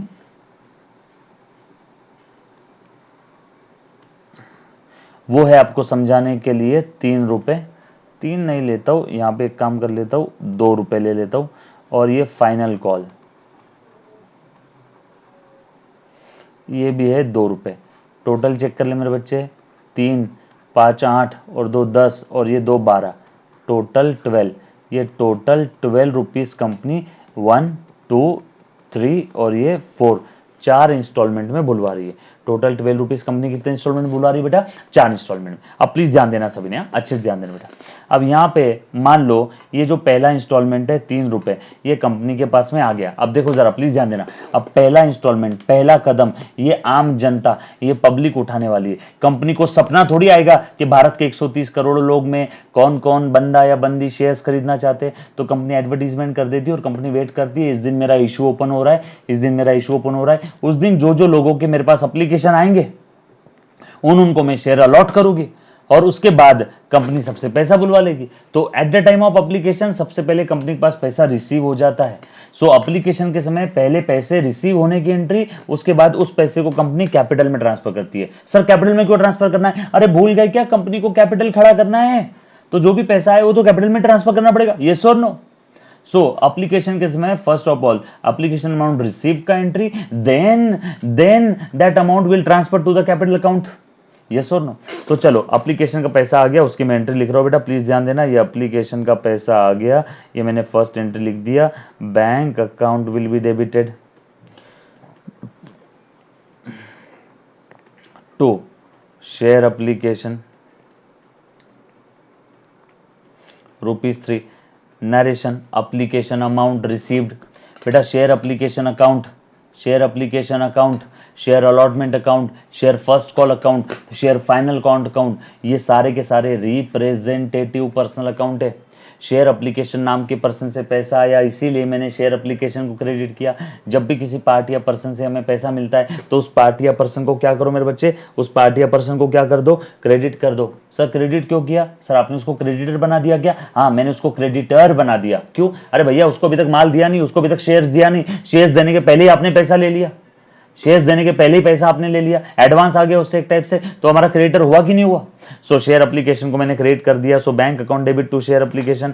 और ये जो प्रीमियम है ना 2 रुपए, ये ऐसा समझो प्रीमियम है अलॉटमेंट के साथ, मतलब इसमें 5 में 2 रुपए प्रीमियम है और 5 में बचा हुआ क्या है, कैपिटल, यानी nominal value, face value, nominal value, capital portion, capital portion total capital कितने का है 10 का, आपको कैपिटल कितने का मिलेगा, ओनरशिप कितने की मिलेगी, फेस वैल्यू नॉमिनल वैल्यू कितने की रहेगी 10 की, लेकिन आपने देना कितना है 12, तो ये 2 रुपए कौन सी इंस्टॉलमेंट के साथ है, 2 रुपए ये वाली इंस्टॉलमेंट के साथ है, ये देखो प्रीमियम के 2 और बचा हुआ ये 5 में 2 प्रीमियम है तो बचा हुआ 3 रुपए कैपिटल का पोर्शन। आपको समझाने के लिए sir, premium by the way किसके किसके साथ हो सकता है, किसी के साथ हो सकता है, एप्लीकेशन के साथ भी प्रीमियम रख सकती है बेटा कंपनी, और ऐसा भी हो सकता है आधा प्रीमियम एप्लीकेशन के साथ और आधा अलॉटमेंट के साथ, कोई दिक्कत वाली बात नहीं है। चलो आगे बढ़ते बेटा। उसके बाद देखो अलॉटमेंट का पैसा कंपनी कॉल कर रही है, अभी एप्लीकेशन का पैसा आ गया। अब एप्लीकेशन का पैसा आने के बाद जिस दिन कंपनी अलॉटमेंट का पैसा कॉल करेगी सेम डे, कम ऑन गह रही है बेटा सेंटेंस में, फिर से सुनना, जिस दिन कंपनी अलॉटमेंट का पैसा कॉल करेगी, जिस दिन अलॉटमेंट ड्यू होगा, बरोबर है क्या, उस दिन सेम डे कंपनी एप्लीकेशन का पैसा कैपिटल में ट्रांसफर करेगी। सर ऐसा क्यों, क्योंकि बेटा कंपनी लॉ की प्रोविजन के हिसाब से जब तक कंपनी शेयर अलॉट नहीं कर देती तब तक कंपनी एप्लीकेशन के पैसे को कैपिटल में ट्रांसफर नहीं कर सकती। दैट्स वाई एप्लीकेशन का पैसा जो कैपिटल में ट्रांसफर करने वाला एंट्री है ना, सेकेंड वाला entry, share application account will be debited 3 to share capital account, capital का क्रेडिट बैलेंस, उसमें पैसा ट्रांसफर करना है, क्रेडिट करो, ये ट्रांसफर एंट्री है, ये एप्लीकेशन का पैसा आया, ये एप्लीकेशन का पैसा ट्रांसफर किया, और ये एंट्री हम लोग किस दिन करते, जिस दिन शेयर अलॉट होता है उस दिन, जिस दिन शेयर अलॉट होता है उस दिन। ले बेटा नेक्स्ट एंट्री, शेयर अलॉटमेंट का पैसा कॉल कर रहा हूं, share allotment, yes share allotment account will be debited. हे शेयर अलॉटमेंट नाम के पर्सन, तुझसे 5 रुपए लेना, इसलिए मैंने उसको डेबिट कर दिया। उसने पूछा क्यों लेना है, मैंने बोला मैं तेरे नाम से कैपिटल खड़ा कर रहा हूं। उसने बोला करना, मैंने बोला लेना, ये ले कैपिटल खड़ा कर दिया 3 रुपए का। उसने बोला भैया 5 ले रहे हो, कैपिटल 3 का ही दे रहे हो। मतलब हाँ भैया पहले ही बोला था सिक्योरिटी प्रीमियम है, शेयर प्रीमियम कहाँ ट्रांसफर होता है, सिक्योरिटी प्रीमियम अकाउंट में। ये ले बेटा 2 रुपए, यस और नो, यस और नो। ये शेयर अलॉटमेंट का पैसा मैंने कॉल कर दिया, ये जो डेट है सेम डेट ये ही रहने वाली है, ये सुन, as per the provisions of the companies act 2013। जब तक आप शेयर्स अलॉट नहीं करते तब तक आप शेयर का एप्लीकेशन का पैसा कैपिटल में ट्रांसफर नहीं कर सकते। दैट्स वाई दोनों एंट्री की डेट सेम रहेगी। उसके बाद अलॉटमेंट का पैसा रिसीव कर लेता हूँ, ये देखो मैंने लिख दिया, bank account will be debited, बोल मेरे बच्चे 5 टू शेयर अलॉटमेंट, अकाउंट, कितना है मेरे बच्चे 5। अलॉटमेंट का पैसा रिसीव हो गया, अलॉटमेंट के समय पहले ट्रांसफर का एंट्री, बाद में रिसीव का, एप्लीकेशन के समय पहले रिसीव का था बाद में ट्रांसफर का, बाकी सारे केसेस में first transfer then receive. Sir ऐसा क्यों, पहले तो बताया था, हमें कंपनी को सपना थोड़ी आएगा भारत में कौन कौन कब कब कितने कितने शेयर्स के लिए अप्लाई कर रहा है, इसलिए एप्लीकेशन के समय पहले वेट करो, पहले पैसे आने दो। बाकी हर केस में हम लोग पहले कैपिटल रेज करेंगे, बाद में पैसा रिसीव करेंगे ड्यू बेसिस पे, यस और नो। चल अलॉटमेंट के बाद क्या है बेटा, अलॉटमेंट का भी हो गया। देखो प्लीज ध्यान देना, ये एप्लीकेशन का पैसा आ गया और ट्रांसफर कर दिया, पैसा आ गया रिसीव, पैसा ट्रांसफर किया कहां पे, कैपिटल में। अलॉटमेंट का भी पैसा ट्रांसफर किया पहले, बाद में रिसीव हो गया। अब फर्स्ट कॉल का पैसा मैं ट्रांसफर कर रहा हूं, ये नेक्स्ट एंट्री, प्लीज ध्यान देना बेटा सभी ने, ये हाँ थोड़ा छोटा कर देता हूँ साइज। ये share first call, equity share होगा तो equity share first call, preference share होगा तो प्रेफरेंस शेयर। ये जितनी भी एंट्रीज है, इक्विटी शेयर्स, प्रेफरेंस शेयर्स और डिबेंचर, सबके लिए कॉमन है। इक्विटी शेयर होगा तो equity share application, equity share allotment, equity share capital. Preference share होगा तो preference share application, preference share allotment, preference share capital, preference share first call. बस equity की जगह प्रेफरेंस वर्ड रिप्लेस करना है, बाकी 1000% एंट्री सेम है। चलो बेटा अब मैं शेयर फर्स्ट कॉल का पैसा कॉल कर रहा हूँ, शेयर फर्स्ट कॉल नाम के पर्सन से पैसा लेना है, कितना 2 रुपए, ये 2 रुपए डेबिट कर दिया। क्यों लेना है, क्योंकि हम लोग कैपिटल खड़ा कर रहे हैं, करो ना लो ना, टू शेयर कैपिटल 2, और ये पैसा आ गया समझ लो, bank account debit, bank account will be debited to share first call, bank account debit to share first call, yes और no, bank account debit to share first call. चलो ठीक है, ओके।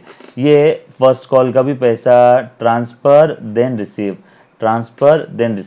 फर्स्ट कॉल के बाद, अब ध्यान देना मेरे बच्चे, फर्स्ट कॉल के बाद मैं आगे बढ़ रहा हूँ, ये नेक्स्ट एंट्री 7 नंबर की, फाइनल कॉल का पैसा ट्रांसफर करता हूँ, है ना। चलो बेटा लो, शेयर फाइनल कॉल नाम के पर्सन तुझसे पैसा लेना है, to share final call account debit to share capital, कितना लेना है, 2 रुपए। और मान लो आपको समझाने के लिए मैं एक शेयर का एग्जांपल ले रहा हूं बेटा, और यहाँ पे इसी एग्जांपल के जरिए बेटा आपका मैं फुल प्लेज पूरा इशू, फॉरफीचर, री issue and transfer to capital reserve के सारे कॉन्सेप्ट क्लियर करने वाला हूं। कंपनी अकाउंट्स में very important concept, issue, forfeiture, री issue, transfer to capital reserve. अभी हमारा इशू ऑफ शेयर चल रहा है। ए बच्चों एक बार फिर से कम ऑन ध्यान देना बेटा सभी ने, प्रोफेशनल एग्जामिनेशन में, प्रोफेशनल कोर्सेस में, फाउंडेशन लेवल के जो अकाउंट सब्जेक्ट है, उस अकाउंट सब्जेक्ट में कंपनी अकाउंट्स नाम का टॉपिक है, जिसका पूरा नाम है introduction to company accounts. Yes, आपको डिटेल में नहीं है, इंट्रोडक्शन है मेरे बच्चे, यस और no. So introduction to company accounts में हमारा क्या चल रहा है मेरे बच्चे, अभी उसमें हम लोग इशू ऑफ शेयर्स देख रहे हैं। पहले हमने इंट्रोडक्शन देखा, मीनिंग देखा, देन टाइप्स ऑफ कंपनीज देखा, शेयर्स और इक्विटी प्रेफरेंस शेयर्स का मतलब देखा, देन इक्विटी प्रेफरेंस शेयर्स का डिफरेंसेस देखे, और अब मैं आपको अकाउंटिंग एंट्रीज बता रहा हूं, issue of shares, forfeiture of shares, then amount transfer to capital reserve और री इशू ऑफ शेयर्स, ये सारी एंट्रीज हम लोग अभी देखने वाले। तो उसमें हमारी इशू ऑफ शेयर्स की एंट्रीज चल रही है। एप्लीकेशन को पैसा आता है तो सबसे पहली एंट्री चेक करना, सबसे पहली entry bank account debit to share application, then share application का पैसा ट्रांसफर कर रहे हैं share application to capital, then allotment का पैसा, एप्लीकेशन का हिसाब खत्म, then allotment to capital to premium, allotment का पैसा रिसीव कर लो bank to allotment, then first call और final call account debit to capital to, उसके बाद रिसीव कर लो पैसा bank to share call, yes और नो। फर्स्ट और फाइनल कॉल का एंट्री देखो बिल्कुल सेम है। चलो आगे बढ़ रहा हूं बेटा, फाइनल कॉल का पैसा रिसीव कर लेता हूं, bank account will be debited to share final call. कुछ था इसमें, ये देखो दोनों एंट्री सेम थी इसलिए मैंने सेम कलर के इससे लिख दिया, बस यहाँ नाम क्या था फर्स्ट कॉल, यहाँ नाम क्या है बेटा फाइनल कॉल, यस और नो। मान लो आपको समझाने के लिए, प्लीज ध्यान देना बेटा, मान लो आपको समझाने के लिए फाइनल कॉल का पैसा दिया ही नहीं और ये फर्स्ट कॉल का भी पैसा उसने दिया नहीं। मान लो आपको समझाने के लिए वो जो शेयर होल्डर था जिसने शेयर के लिए अप्लाई किया था, जिसको कंपनी ने शेयर्स अलॉट कर दिया था, उस भाई साहब या बहन जी ने फर्स्ट और फाइनल कॉल का पैसा नहीं दिया, तो बोलो बेटा कंपनी क्या करेगी, क्या करेगी कंपनी? फर्स्ट और फाइनल कॉल का पैसा नहीं दिया तो कंपनी क्या करेगी? बोलो फटाफट से जवाब दो बेटा, कंपनी क्या करेगी? सर मैं फाउंडेशन की तैयारी कर रहा हूं, अब स्टार्ट। हाँ बेटा बिल्कुल कर सकते हो, बिल्कुल बिल्कुल बिल्कुल कर सकते हो बेटा। चल उसके बाद बेटा सो प्लीज ध्यान देना, मान लो यहाँ पे फर्स्ट और फाइनल कॉल, मान लो यहाँ पे फर्स्ट और फाइनल कॉल का पैसा नहीं दिया, तो अब कंपनी के बोर्ड ऑफ डायरेक्टर्स के हाथ में, कम ऑन बेटा गौर से सुनना, गहराई है सेंटेंस में, कंपनी के बोर्ड ऑफ डायरेक्टर्स के हाथ में राइट है कि वो शेयर जिस शेयर पे अलॉटमेंट या कॉल का पैसा नहीं आया, वो शेयर जिस शेयर पे अलॉटमेंट या कॉल का पैसा नहीं आया, whenever any share holder did not pay allotment और call money, whenever any share holder did not pay allotment और call money, in that case company के board of director, the board of director of the company में forfeit, board of director of the company में, MAY में forfeit, जरूरी नहीं कि forfeit करना है, लॉ में ऐसा लिखा नहीं कि झक मार के कंपलसरी फॉरफिट करना है, नो ऐसा लिखा नहीं।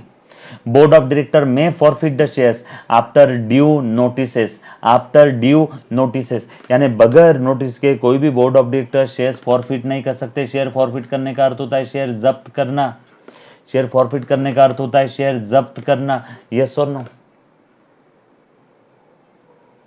चलो आगे, उसके बाद बेटा अब देखो मान लो यहाँ पे फर्स्ट और फाइनल कॉल का पैसा नहीं दिया, अब बोलो क्या करेंगे? कंपनी जब्त कर लेगी, कंपनी शेयर जब्त कर लेगी, फॉरफिट कर लेगी आफ्टर ड्यू नोटिस। अब वो फॉरफीचर की एंट्री कैसे करना है वही सबसे इंपॉर्टेंट है, यहां अच्छे से ध्यान देना।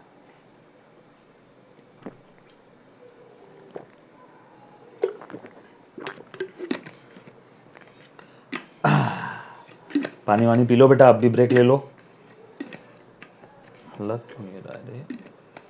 ओके अब मैं आपको वो फॉरफीचर की एंट्री बताने जा रहा हूं। हेलो हेलो हेलो हेलो, हाँ आवाज आ रहा है, बिल्कुल सही है, ओके ओके ओके चलो ठीक है। अब अच्छे से ध्यान देना बेटा, फॉरफीचर की एंट्री की बताने जा रहा हूं, देखो ध्यान देना। मान लो अब यहाँ पे ये हमने पहले वाले एग्जांपल में क्या देखा है, सब पैसा आ गया था, कोई दिक्कत वाली बात नहीं, सब बढ़िया चल रहा था, सतयुग था। मान लो ये फाइनल कॉल कंपनी ने कॉल तो कर दिया, फाइनल कॉल कंपनी ने कॉल तो कर दिया, कॉल कर दिया ने ट्रांसफर कर दिया पैसा, कहाँ पे? कैपिटल में। कॉल कर दिया ने पैसा ट्रांसफर कर दिया कैपिटल में, बरोबर है। ये फर्स्ट कॉल भी कॉल कर दिया मतलब पैसा ट्रांसफर कर दिया कैपिटल में। देखो ना, फर्स्ट कॉल टू कैपिटल, देखो ना, फाइनल कॉल टू कैपिटल, यानी कैपिटल में पैसा ट्रांसफर कर दिया, लेकिन ये फाइनल कॉल का पैसा मिला ही नहीं, फर्स्ट कॉल का भी पैसा मिला ही नहीं। हो सकता है ना ऐसा? सर जब फर्स्ट कॉल का पैसा नहीं दिया तो कंपनी के अंदर में क्यों खुजली मची कि फाइनल कॉल का भी पैसा कॉल करे? हाँ बेटा चलता है। आप जनवरी मंथ का फोन का पोस्टपेड का बिल नहीं भरते हो, तब भी फरवरी में आपका फोन शुरू होता है कि नहीं होता है? तब भी फरवरी में तो आपका फोन शुरू ही रहता है। कंपनी तुरंत बाप का कनेक्शन कट नहीं कर देती। वैसे ही फर्स्ट कॉल का पैसा, वैसे ही इसने फर्स्ट कॉल का पैसा जब नहीं दिया था तब कंपनी ने वेट किया, शायद फाइनल कॉल के समय दे देगा। यस और नो? कंपनी ने वेट किया तो फर्स्ट कॉल का भी नहीं आया, कंपनी ने फाइनल कॉल भी कॉल कर दिया, फाइनल कॉल का भी नहीं आया, दोनों भी पैसे नहीं आए। तो now board of directors of the company, now board of directors of the company may decide to forfeit the shares. जब्त कर लेगी शेयर उसके। अब शेयर जब्त करना मतलब उसके घर में घुस के उसको पकड़ के मार ठोक के शेयर्स नहीं लेके आना है। शेयर जब्त करने का अर्थ होता है मेरे बच्चे, उसके नाम से आज तक जो कैपिटल खड़ा किया था उसे कम कर दो। कम ऑन, एक बार फिर से, उसके नाम पे आज तक जो ओनरशिप, जो कैपिटल रेस किया था उस कैपिटल को कम कर दो, उस शेयर को कैंसिल कर दो, और उससे आज तक जो कुछ पैसा आया था, अब कैपिटल तो हमने कम कर दिया, लेकिन उससे आज तक जो भी आधा अधूरा जो भी पैसा आया होगा उस पैसे को फॉरफीचर अकाउंट में ट्रांसफर कर दो, उस पैसे को फॉरफीचर अकाउंट में ट्रांसफर कर दो। यस और नो? सो अब मैं आप लोगों को फॉरफीचर का एंट्री बताने जा रहा हूं। चलो बेटा देखो, ध्यान देना अच्छे से, ये मैं यहां लिख रहा हूं बेटा, entry for share forfeiture, entry for share forfeiture. Yes और नो? अब अच्छे ध्यान दें बेटा, अब दुनिया में कभी भी बेटा जब भी शेयर फॉरफीचर का एंट्री आएगा, तो अब जो मैं 3 सेंटेंस बताने जा रहा हूं, वो तीनों के तीनों सेंटेंस आपने एज इट इज अप्लाई करना है। वो तीनों की तीनों सेंटेंस आपने एज इट इज अप्लाई करना है बेटा, बरोबर है? सर कौन से 3 सेंटेंस बता दो बेटा, अच्छे से देखो, ध्यान देना। इसको थोड़ा सा साइड कर रहा हूं मैं, चल ये देखो मैंने यहाँ पे लिखना है अभी, देखो ध्यान देना बेटा। सबसे पहले शेयर फॉरफिट करने का अर्थ होता है उसके नाम पे आज तक जो ओनरशिप हमने रेस किया था, ओनरशिप को, उस कैपिटल को, जो कैपिटल हमने रेस किया उस कैपिटल को कम करो। कैपिटल का क्रेडिट बैलेंस बढ़ाना है तो क्रेडिट करो, कम करना है तो डेबिट करो। यस और नो? सो ये देखो बेटा, शेयर कैपिटल में कम कर रहा हूं, शेयर कैपिटल फॉरफीचर की वजह से शेयर कैपिटल कम होता है, कम करना है डेबिट करो। जब भी कोई कंपनी शेयर इशू करती है, कम ऑन एक बार फिर से, जब भी कोई कंपनी शेयर इशू करती है तो कंपनी का शेयर कैपिटल बढ़ेगा, और जब भी कोई कंपनी शेयर फॉरफिट कर रही है तो कंपनी का शेयर कैपिटल कम होगा। इशू कर रही है कैपिटल बढ़ेगा, फॉरफिट कर रही कम होगा। Issue forfeit, issue forfeit, issue forfeit. Yes और नो? कंपनी शेयर फॉरफिट कर रही है मतलब कैपिटल कम होगा, कैपिटल का क्रेडिट बैलेंस कम करना है, डेबिट करो। कैपिटल कितने से कम होगा आपका सवाल, कैपिटल कितने से कम होगा आपका सवाल, जवाब जितने से खड़ा किया था। सवाल कितने से खड़ा किया था, जवाब कॉल्ड अप फेस वैल्यू से। ढूंढो कैपिटल कितने से खड़ा किया था बेटा, ढूंढो ढूंढो ढूंढो, कैपिटल कितने से खड़ा किया था। टू कैपिटल 3 रुपए, टू कैपिटल 3 रुपए, टू कैपिटल 2 रुपए, टू कैपिटल 2 रुपए। ओ हो, 3 3 6, 6 और 2 8, 8 और 2 10।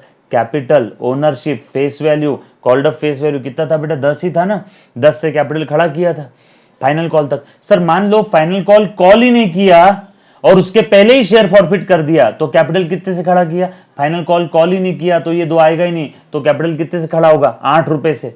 लेकिन मान लो फाइनल कॉल तक पूरा कॉल किया, मान लो फाइनल कॉल तक पूरा कॉल किया, मान लो फाइनल कॉल तक पूरा कॉल किया, तो कैपिटल कितने से खड़ा हुआ बेटा, पूरा यहाँ पे जितने की ओनरशिप थी 10 की, उतने से पूरे से, बरोबर है। अब देखो मैं शेयर फॉरफीचर की एंट्री लिख रहा हूं मेरे बच्चे। सो शेयर फॉरफीचर में सबसे पहले कैपिटल कम करो, सवाल कितने से, जितने से खड़ा किया था, कितने से खड़ा किया था, called up face value, called up face value यहाँ पे कितनी है बेटा, ये 3 रुपए, ये 3 3 6, देखो 2 share capital, 2 share capital, 2 share capital, 3 3 6, 6 2 8, 8 और ये 2 10। तो कैपिटल कम करो 10 से, जितने से खड़ा किया था, कैपिटल कितने से खड़ा किया था, by called up, by called up, by called up face value, by called up face value. Yes और नो?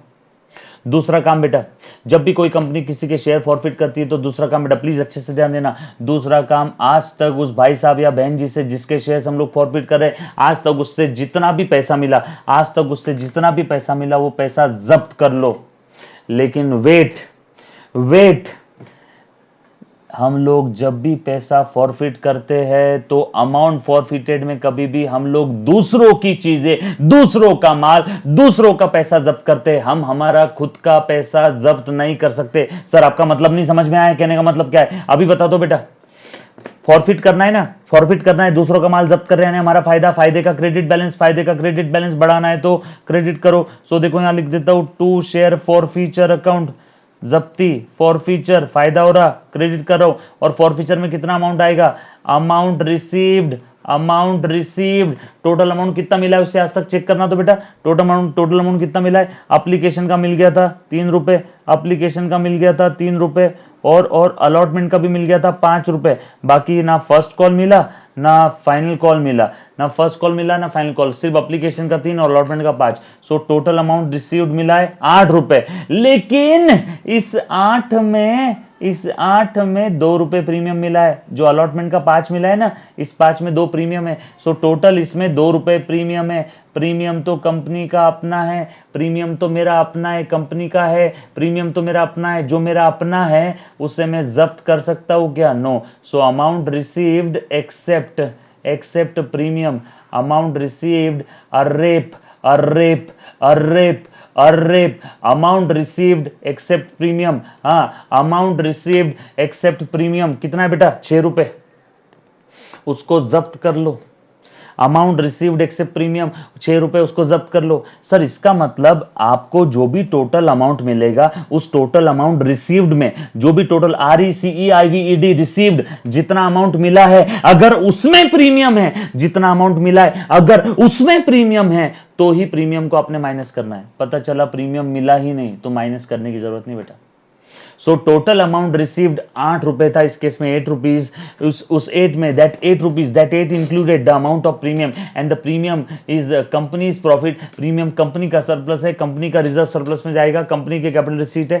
पहले ही बताया था 10 का शेयर 12 में दे रहा हूं, चाहिए तो लेनी तो घर जा, प्रीमियम तो मेरा अपना फायदा है। कोई अपनी खुद की चीज फॉरफिट कर सकता है क्या। मैंने आपको बोला बच्चों मैंने कैलकुलेटर जब्त किया, पहला आपका सवाल सर ये किसका है, मैंने बोला ये तो मेरा खुद का है। कोई खुद की चीज जब्त नहीं कर सकता। मैं मेरी गर्लफ्रेंड को कॉफी पिलाने लेके गया, इसमें कोई फॉरफीचर नहीं हुआ। किसी दूसरे की गर्लफ्रेंड को कॉफी पिलाने लेके जाऊं तो मैं बोलूंगा फॉरफिट हुआ, जब्त कर लिया दूसरे की गर्लफ्रेंड को। कोई खुद का माल जब्त कर सकता है क्या, नो।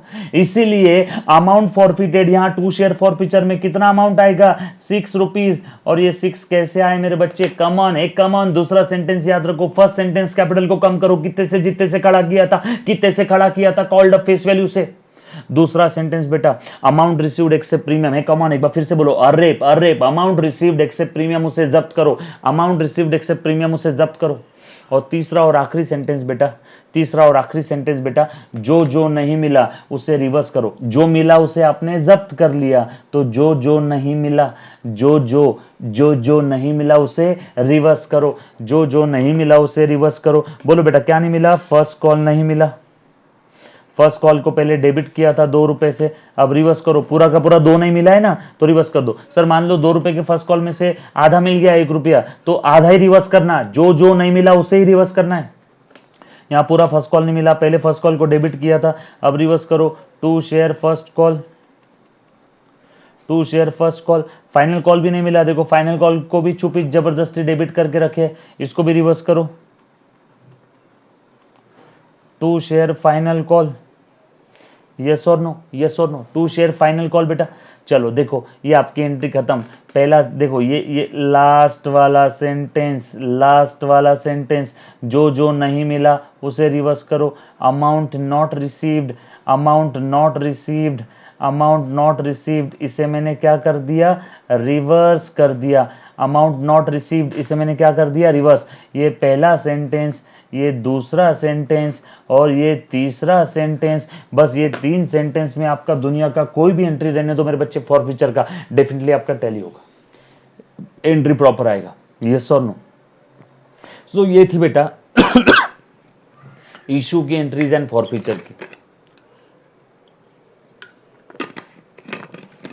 ये थी बेटा इशू और फॉरफीचर की एंट्रीज, बरोबर है। यहां तक किसी को कोई डाउट है। सर डाउट रहा भी तो आप तो कैमरे को देख को पढ़ा रहे हो, हमें कैसे समझेगा। बेटा अगर किसी बच्चे को डाउट है तो डेफिनेटली मुझे व्हाट्सएप कर सकता है। My WhatsApp number is 9822093211। 220, 98 220 93 220, 98 220 93 220।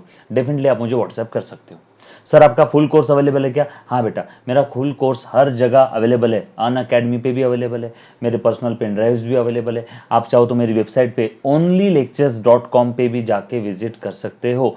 onlylectures.com, onlylectures.com, या सिंपली गूगल पे आप सर्च कर लो हरीश मथारिया, गूगल पे सर्च कर लो HARISH हरीश मथारिया, है ना, जो इस पे स्क्रीन पे नाम लिखा है आपको दिख रहा होगा, डन, तो भी आपको सब कुछ मिल जाएगा। चलो बेटा आगे चलते हैं। और सो इशू और फॉरफीचर की एंट्रीज हो गई बेटा। अब इसके बाद मान लो ये फॉरफिटेड शेयर्स, मान लो ये forfeited shares company reissue करना चाहती है। मान लो ये forfeited shares company wants to reissue the forfeited shares, company ये फॉरफिटेड शेयर्स री इशू करना चाहती है। मान लो कंपनी ये फॉरफिटेड शेयर्स री इशू करना चाहती है, तो उस समय क्या होगा, कैसे होगा, अच्छे से ध्यान देना बेटा।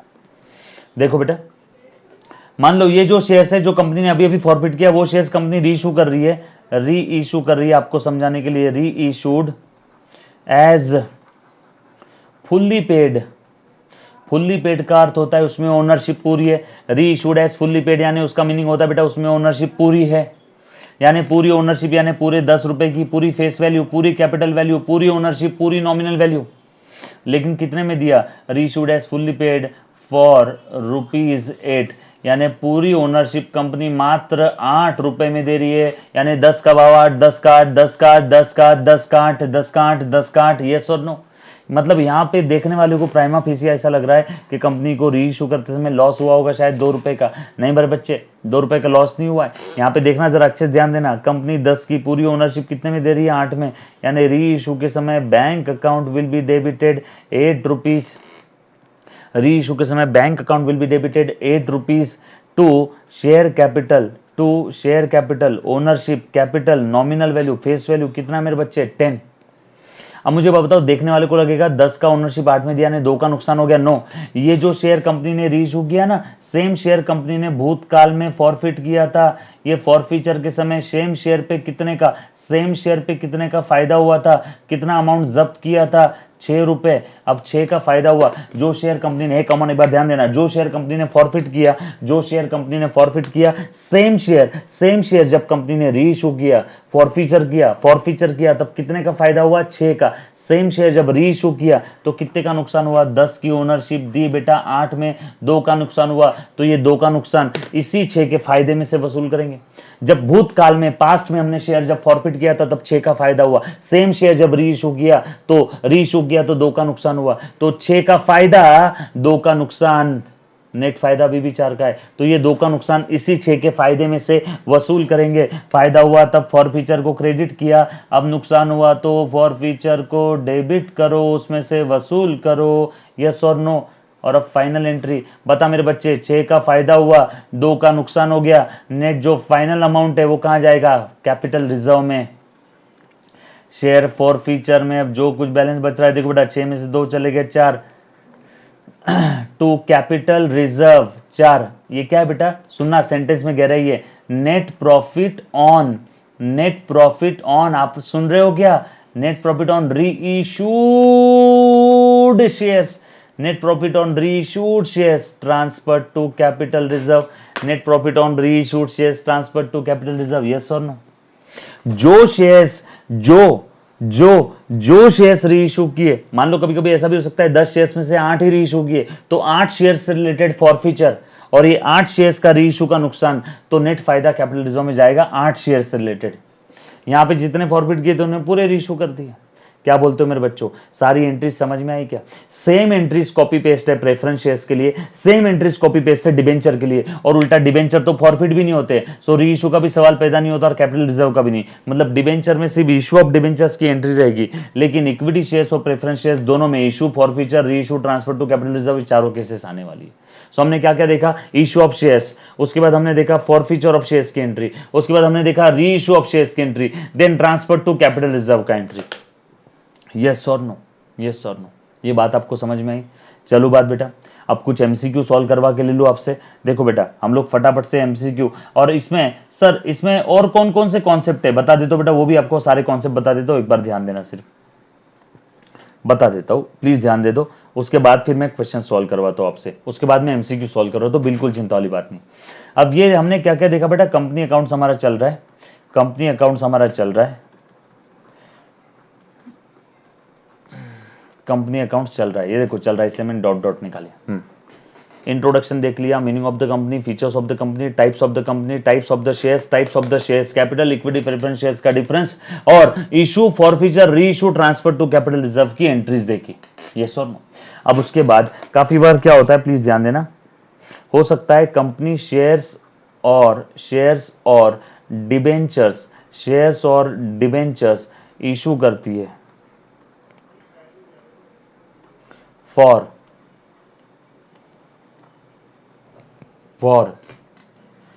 Consideration other than cash. काफी बार क्या होता है, कंपनी बेटा शेयर्स और डिबेंचर इशू करती है for consideration other than cash, तो उस केस में क्या होगा,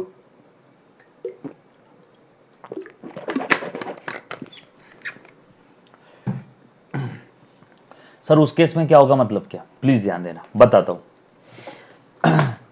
मान लो ये कंपनी है एचएम कंपनी, इस कंपनी ने क्या किया बेटा, शेयर्स इशू किया,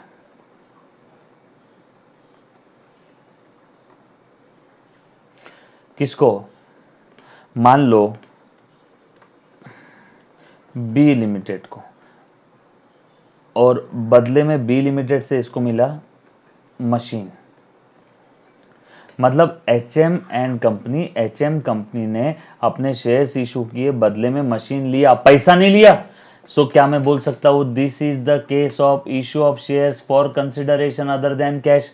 यहाँ शेयर्स इशू करके बदले में क्या मिला है बेटा, मशीन, मतलब शेयर्स इशू किया लेकिन बदले में असेट लिया है, कैश नहीं लिया है, तो मैं बोल सकता हूँ this is the case of issue of shares for consideration other than cash. तो यहाँ पे देखो जब भी इस टाइप का कोई केस या सिनारियो रहेगा, इशू ऑफ शेयर्स और debentures for consideration other than cash, तो वहां पे जो मैं 2 स्टेप बता रहा हूं, बस वो 2 ही स्टेप आपने फॉलो करना है। First step, always first step, calculate the number of shares और debentures, calculate the number of shares और डिबेंचर, बराबर है,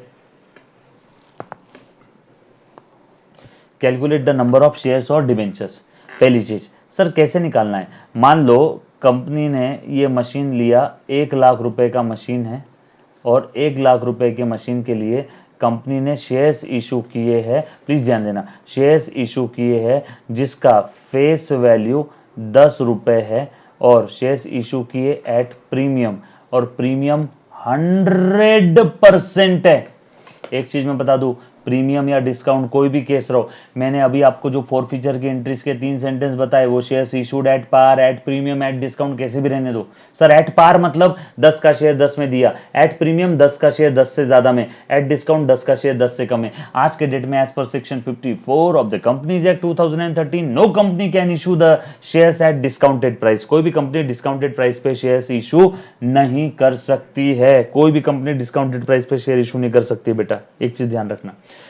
अभी तक मैंने जो भी चीज बताई बेटा, at par, at premium, at discount, हर जगह पे आपने एज इट इज, मैंने जो सेंटेंस, रूल्स और रेगुलेशंस, फॉर्मेट्स, प्रोसीजर बताया, एज इट इज अप्लाई करना है। मान लो अब 10 रुपए फेस वैल्यू का शेयर कंपनी 100% प्रीमियम में इशू कर रही है। अब सर ये प्रीमियम किस पे निकालना है, प्रीमियम रहो चाहे डिस्काउंट रहो, हर बार, एक कम ऑन, एक बार सेंटेंस गौर से सुनना मेरे बच्चे, प्रीमियम रहो चाहे डिस्काउंट रहो, हर बार वो प्रीमियम या डिस्काउंट आपने कैलकुलेट करना है फेस वैल्यू पे, किस पे, फिर से फेस वैल्यू पे, यस और नो। चलो बेटा, 100%, 10 का 100% कितना होता है, कैलसी लो, कैलसी पे बटन प्रेस करो बेटा, 10 का 100%, 10 इंटू 100% का साइन, 10 इंटू 100% का साइन, आंसर आएगा 10, यानी 10 का शेयर 100% प्रीमियम में, यानी इशू प्राइस कितनी हो गई, 20 रुपए हो गई, और मशीन कितने का है, 1,00,000 रुपीज का है। अब बताओ यहाँ पे हम लोगों को सबसे पहले नंबर ऑफ शेयर्स निकालना है, नंबर ऑफ शेयर्स का फॉर्मूला लिख के दे रहा हूं, amount payable divided by issue price per share, issue price per share. Sir debenture होगा तो इशू प्राइस पर डिबेंचर। डिबेंचर सर्टिफिकेट है, कंपनी मार्केट से उधार लेके गारंटी के तौर पे जो सर्टिफिकेट देती है वो डिबेंचर। कंपनी शेयर होल्डर से पैसा ले रही है, बदले में जो सर्टिफिकेट दे रही है शेयर। उधार लेके गारंटी के तौर पे जो सर्टिफिकेट दे रही है वो डिबेंचर।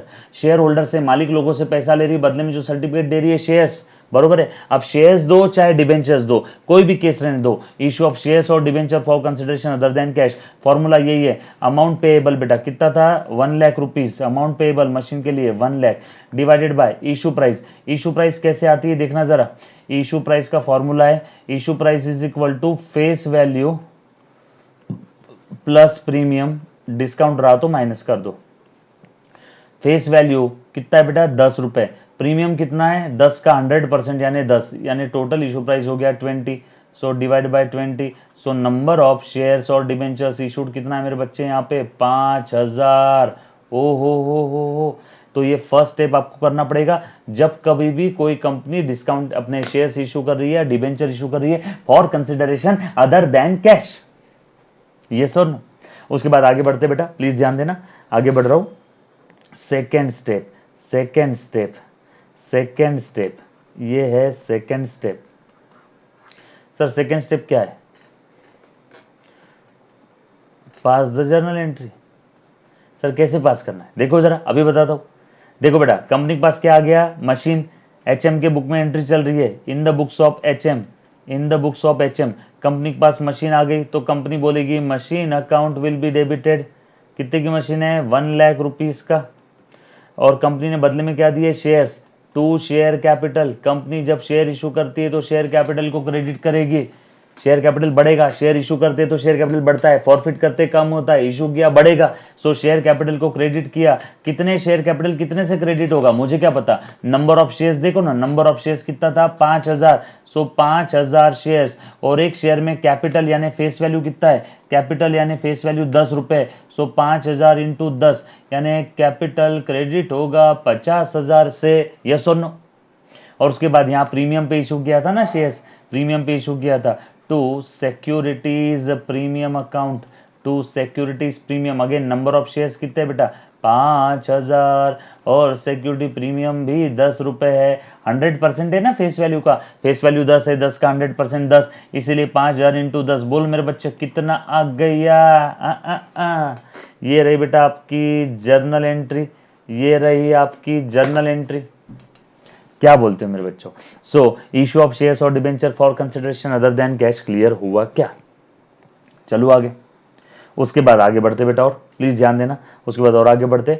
उसके बाद मैं आपको बताने जा रहा हूं, जब कभी भी कोई company, next concept, next concept, जब कभी भी कोई कंपनी शेयर्स इशू कर रही है to the promoters, shares issue कर रही है टू द प्रमोटर्स,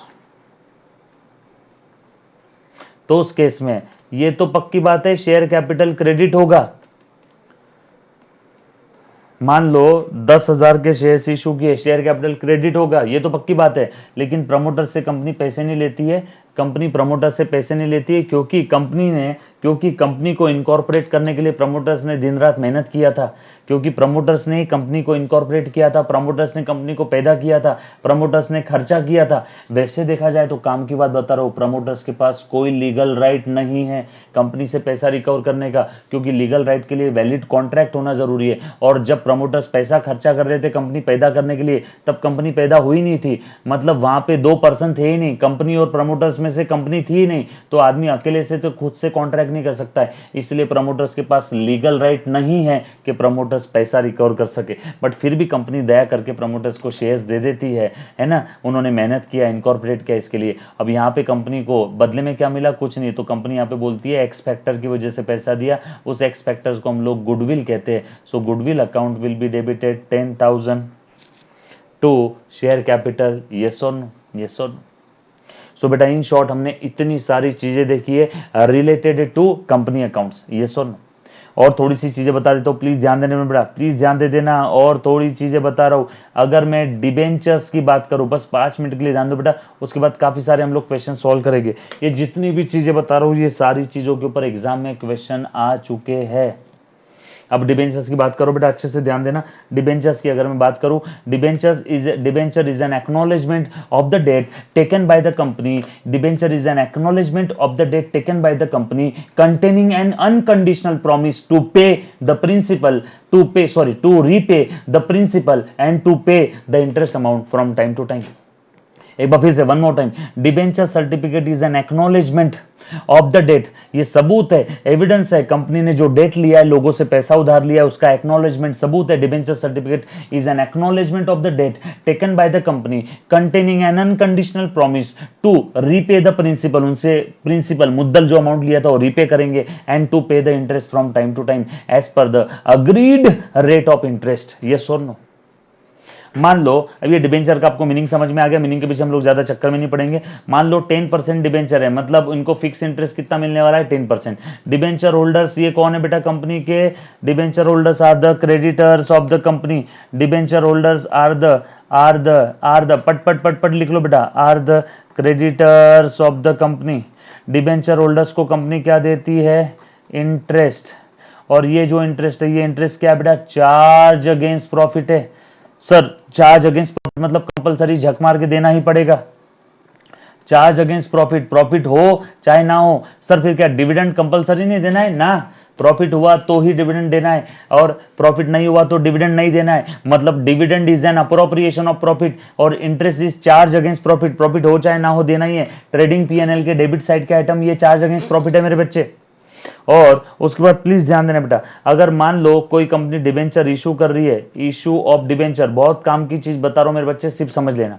मान लो कंपनी डिबेंचर इशू कर रही है, ये कंपनी के पास डिबेंचर का पैसा आ गया, बैंक अकाउंट डेबिटेड, प्लीज ध्यान देना बेटा, बैंक अकाउंट डेबिटेड, प्लीज ध्यान दो, बैंक अकाउंट डेबिटेड कितना है बेटा, 100 का डिबेंचर कंपनी ने इशू किया 110 में, बैंक अकाउंट डेबिट 110 टू, मान लो इसका नाम था 10% डिबेंचर, डिबेंचर अकाउंट कितना है बेटा 100, और डिबेंचर में तो हर बार फेस वैल्यू जाएगा ना, डिबेंचर जिस प्रकार से शेयर कैपिटल में फेस वैल्यू जाता है उसी प्रकार से डिबेंचर में भी फेस वैल्यू जाएगा, और ऊपर का 10 सिक्योरिटी प्रीमियम है।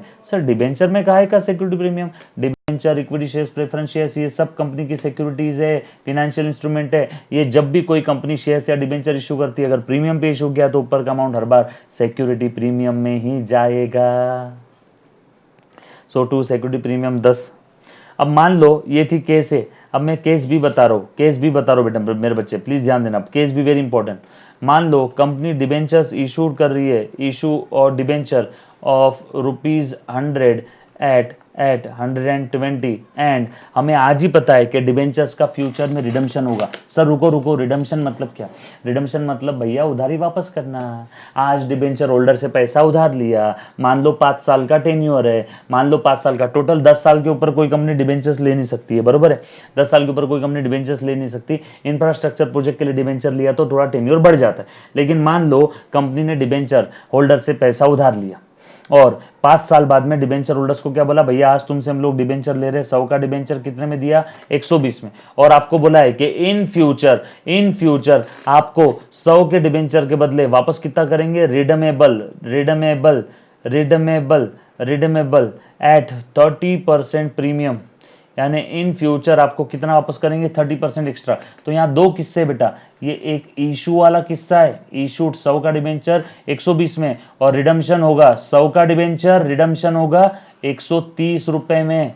तो दो किस्से, इशू वाला किस्सा और रिडम्पशन वाला किस्सा, ये दोनों किस्सों को अलग अलग एंट्री करना है, लेकिन लिखते समय एक साथ लिखना है। देखो सर कैसे, बता दो, देखो ध्यान देना, ये इशू वाला किस्सा लिख रहा हूं, bank account will be debited, 100 का डिबेंचर दिया 120 में, टू, मान लो डिबेंचर का नाम जो भी रहेगा, परसेंटेज डिबेंचर अकाउंट, डिबेंचर में तो हर बार जाएगा फेस वैल्यू, और टू सिक्योरिटी प्रीमियम। ये देखो इशू वाला किस्सा लिख दिया, आय, ये वाला जो सर्कल था ना, इशू वाला किस्सा मैंने लिख दिया, ये इशू वाला किस्सा लिख दिया। अब रिडम्पशन वाला किस्सा, रिडम्पशन होगा 100 का डिबेंचर, रिडम्पशन होगा 100 का डिबेंचर वापस करेंगे, 100 की फेस वैल्यू वापस करेंगे 30% प्रीमियम, यानी रिडमेबल अमाउंट कितना है 130। ओ हो, कंपनी का तो नुकसान है 30 का।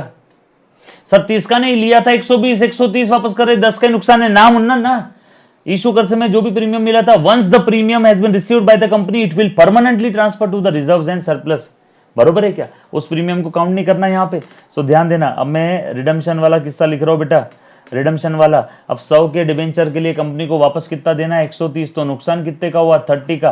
कंजर्वेटिज्म कॉन्सेप्ट कहता है anticipate future expenses and losses, future में होने वाले लॉस को आज एंटीसिपेट करो। चलो बेटा लिखो फिर, लॉस ऑन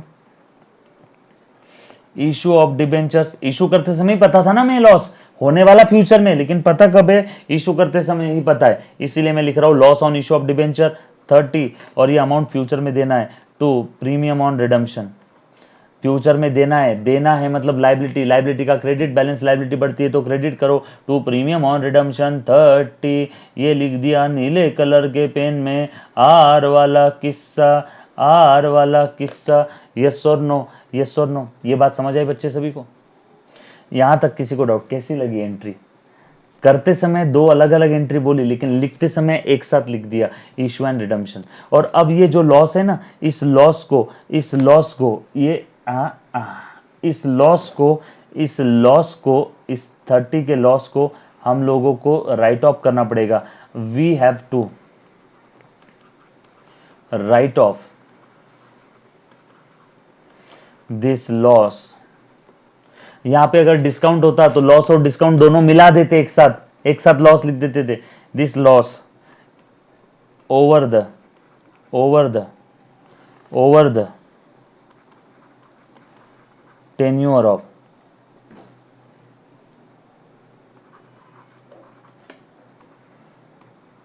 डिबेंचर्स। मान लो ये डिबेंचर 5 साल के लिए इशू किया, तो कितने साल में राइट ऑफ होगा? 5 साल में। ये आज इशू किया, 1 साल, 2 साल, 3 साल, 4 साल, 5, 1 2 3 4 5। और किस रेशो में राइट ऑफ होगा? In the ratio of. किस रेशो में राइट ऑफ होगा बेटा? सो गौर से सुनना, सेंटेंस में गहराई है। In the ratio of, in the ratio of, in the ratio of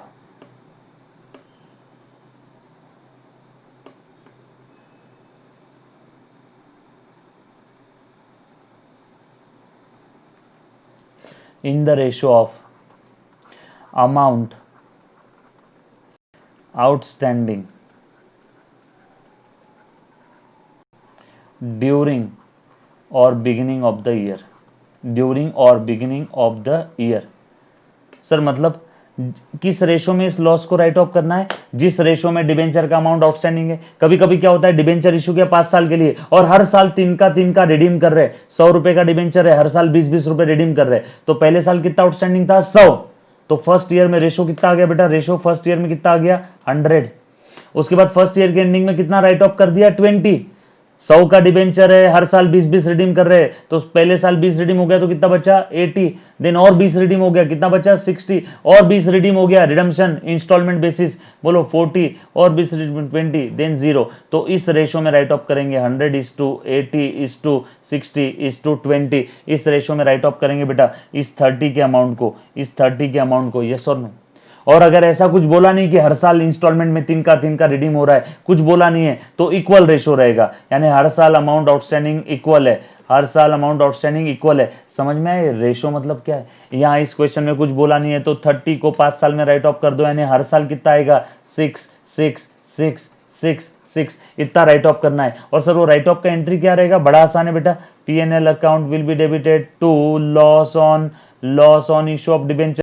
loss write off करना है, यानी नर्क में डालना है। नर्क यानी क्या? P&L का डेबिट साइड। हर साल ये एंट्री आने वाली है 5 साल तक। यस और नो? ये था बेटा आपका इशू ऑफ डिबेंचर, ये था बेटा आपका डिबेंचर्स इशू किया तो नंबर्स ऑफ डिबेंचर्स कैसे निकालना, और लॉस अगर हुआ तो राइट ऑफ कैसे करना, किस रेशो में राइट ऑफ करना। क्या बोलते हो मेरे बच्चों? यस और नो? यस और नो?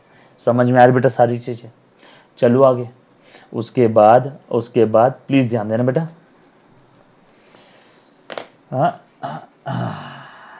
सर प्रेफरेंस शेयर्स भी बता दो। अब शेयर्स और डिबेंचर्स हो गया तो हाँ मेरे बच्चे, प्रेफरेंस शेयर्स भी बता देता हूँ। अच्छे से ध्यान देना, अच्छे से ध्यान देना बेटा। प्रेफरेंस शेयर्स के बारे में भी सुन लो, उसके बाद हम लोग फिर कुछ फटाफट से एमसीक्यू सॉल्व करते हैं। लो बेटा, प्रेफरेंस शेयर्स के बारे में हम लोग जान लेते हैं। अच्छे से ध्यान देना सभी ने, अच्छे से बेटा। ये आ गया आपका प्रेफरेंस शेयर्स। प्रेफरेंस शेयर्स की, डिबेंचर्स की एंट्रीज बिल्कुल सेम है जो हमने इक्विटी शेयर्स में देखा था, कॉपी पेस्ट 1000% सेम। उल्टा डिबेंचर्स तो फॉरफिट भी नहीं होते। क्यों सर डिबेंचर्स फॉरफिट क्यों नहीं होते? इक्विटी प्रेफरेंस शेयर्स फॉरफिट हो सकते हैं, फॉरफिचर की एंट्री देख लिया। डिबेंचर्स फॉरफिट क्यों नहीं होते? Because debentures are the loan debt, loan amount. तुम किसी से लोन लेके जब्त कर सकते हो क्या? किसी से लोन लेके जब्त कर सकते हो क्या? ना, लोन लेके तुम किसी से भी जब्त नहीं कर सकते मेरे बच्चे। इसीलिए हमेशा ध्यान रखना, डिबेंचर ये लोन है, डेट है, ये कभी फॉरफिट नहीं हो सकता है। हाँ, इक्विटी प्रेफरेंस शेयर्स फॉरफिट हो सकते हैं बिकॉज ये लोन नहीं है, ये ओन फंड है, ये ओन फंड है। समझ में आ रहा है बेटा? कंपनी का कैपिटल फंड है, ये फॉरफिट हो सकता है, लेकिन लोन फॉरफिट नहीं हो सकता है। प्रेफरेंस शेयर्स में इशू ऑफ प्रेफरेंस शेयर्स की एंट्रीज हम लोग फिर से नहीं देखेंगे। फिर सर यहाँ पे हम लोग क्या देखेंगे बता देता हूँ आपको। हम लोग क्या देखने वाले बेटा, आपको वेरी इंपॉर्टेंट कॉन्सेप्ट है यहाँ पे। प्रेफरेंस शेयर्स में एंट्रीज तो बिल्कुल सेम है। हम लोग यहाँ पे देखने वाले redemption, redemption, redemption of preference shares. हम लोग क्या देखेंगे मेरे बच्चे? Redemption of preference shares. क्या देखेंगे बताओ जरा? Redemption of preference shares, yes और नो? चल देखो ध्यान देना फिर।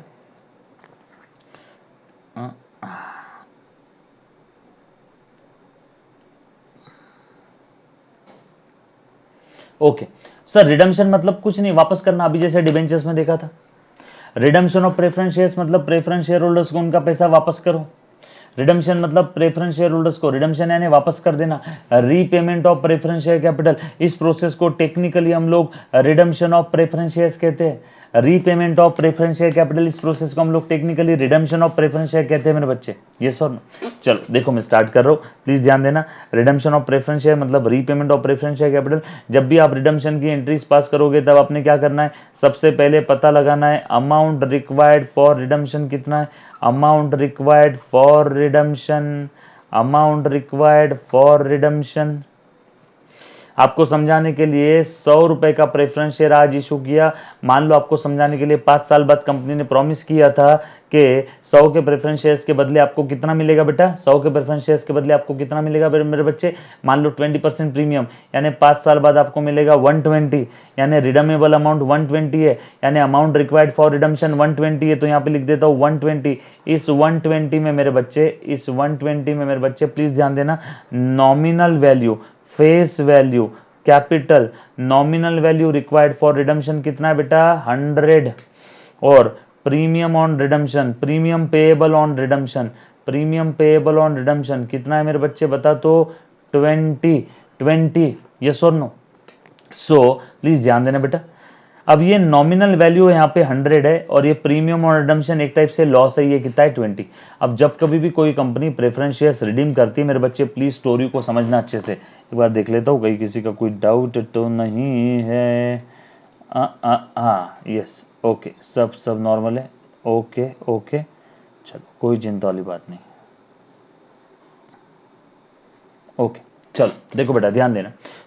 जब कभी भी कोई कंपनी प्रेफरेंस शेयर्स को रिडीम करती है, आसान भाषा में एक चीज समझना मेरे बच्चे, share holders are the owners of the company, और कंपनी प्रेफरेंस शेयर्स को रिडीम कर रही है मतलब कंपनी अपने ही ओनर को पैसा वापस कर रही है। ये तो बड़ी तकलीफ वाली बात है। जैसे ही थर्ड पार्टी क्रेडिटर्स को, बाहर वाले लोगों को जिनसे कंपनी ने पैसा उधार लिया है, वो बाहर वाले लोग जिन लोगों से कंपनी ने पैसा उधार लिया है, जैसे ही उन लोगों को समझ में आ जाएगा कि कंपनी अपने ही ओनर्स को पैसा वापस कर रही है, तो बाहर वाले लोग धरने पे बैठ जाएंगे। बैठेंगे कि नहीं? यस और नो? जैसे ही कंपनी को पता, बाहर वाले लोगों को, थर्ड पार्टी क्रेडिटर्स, बैंक से लोन लिया, डिवेंचर होल्डर से पैसा उधार लिया था, जैसे ही उन्हें पता चल जाएगा कि कंपनी अपने ही ओनर का पैसा वापस कर रही है, रिडम्पशन ऑफ प्रेफरेंस शेयर्स मतलब प्रेफरेंस शेयर होल्डर्स का पैसा वापस करना, तो बाहर वाले लोगों को बड़ी तकलीफ होगी, उन्हें बड़ी जलन होगी, और वो कंपनी को बोलेंगे भैया पहले बाहर वालों को पैसा दो, बाद में ओनर को पैसा दो।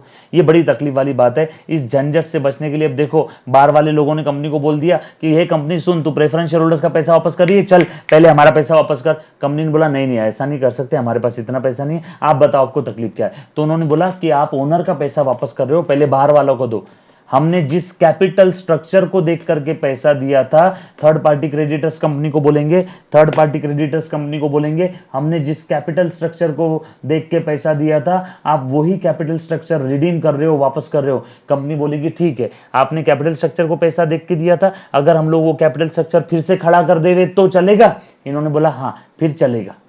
तो अब देखो यहाँ पे रिडम्पशन के चलते यहाँ कैपिटल स्ट्रक्चर कितने से कम हो रहा है, 120 से कि 100 से, कैपिटल स्ट्रक्चर कम हो रहा है 100 से, फेस वैल्यू से, ये तो प्रीमियम ऑन रिडम्पशन है ना, nominal value capital structure face value तो 100 से ही कम हो रहा है, तो कंपनी रिडम्पशन के चलते जो कैपिटल स्ट्रक्चर कम हुआ 100 से, उस गिरे हुए इस रिडम्पशन के चक्कर में जो कैपिटल स्ट्रक्चर गिर रहा है, इस रिडम्पशन के चक्कर में जो कैपिटल स्ट्रक्चर गिर रहा है, ये इस गिरे हुए कैपिटल स्ट्रक्चर को कंपनी फिर से खड़ा करेगी, और ये खड़ा करने के दो रास्ते हैं, या तो company fresh issue of shares कर देगी, फ्रेश इशू ऑफ शेयर्स, नए शेयर्स इशू कर देगी, तो इस चक्कर में कैपिटल स्ट्रक्चर फिर से खड़ा हो जाएगा, और अगर नए शेयर्स कंपनी इशू नहीं कर रही है तो कंपनी के पास जो फ्री रिजर्व पड़ा है उस फ्री रिजर्व को कंपनी कैपिटल स्ट्रक्चर में कन्वर्ट कर देगी, कैपिटल स्ट्रक्चर में कन्वर्ट कर देना है, transfer to capital redemption reserve. CRR is as good as capital structure of the company, क्योंकि CRR का one and only one use है, we can use the CRR only and only for the purpose of issue of fully paid bonus shares. Yes or no? So CRR is as good as capital structure of the company बेटा, yes or no? तो ध्यान देना बेटा, या तो company नए shares issue कर देगी या तो फ्री रिजर्व से CRR में ट्रांसफर कर देगी। क्लियर? अब प्लीज ध्यान देना सभी ने, अच्छे से ध्यान देना बेटा। अब ये फ्रेश इशू ऑफ शेयर्स में जब कभी भी company fresh issue of shares करती है, मान लो fresh issue of shares company ने किया 60 का, तो बोलो फ्री रिजर्व से CRR में कितना ट्रांसफर करना पड़ेगा, 40, क्योंकि 60 और 40 मिलके कितने का कैपिटल खड़ा हो जाएगा, 100। मान लो कंपनी ने फ्रेश इशू ऑफ शेयर्स किया 30 का, तो यहाँ से कितना रहेगा 70, ये किया 100 तो यहाँ कितना रहेगा 0, ये किया 0 तो यहाँ कितना रहेगा 100। ये बात समझ में आई क्या? और ये जो भी अमाउंट आपको दिख रही है ना बेटा, फ्रेश इशू ऑफ शेयर्स की जो भी अमाउंट दिख रही है, ये अमाउंट हर बार क्या होनी चाहिए, प्लीज ध्यान देना। अब ये सेंटेंस बहुत काम का है, प्लीज कॉमन ध्यान देना बेटा, एक बार फिर से प्लीज ध्यान देना। ये जो अमाउंट है 60 30, ये क्या होना चाहिए, ये होना चाहिए नॉमिनल वैल्यू एक्चुअली रिसीव्ड, या मैं ऐसा बोल सकता हूं issue price of the fresh shares, fresh issue of shares का इशू प्राइस और face value whichever is lower, issue price और face value whichever is lower, ये अमाउंट होना चाहिए यहाँ पे। तो ये अमाउंट आपका निकालने के बाद बैलेंसिंग फिगर ये आ जाएगा, या ये अगर दिया है तो बैलेंसिंग फिगर ये आ जाएगा। यस और नो? सो प्लीज ध्यान देना, मैंने बहुत काम का सेंटेंस लिखा मेरे बच्चे। सर ये सेंटेंस का मतलब बता दो, अभी बता दो बेटा, प्लीज ध्यान दे दे, प्लीज ध्यान दे दे।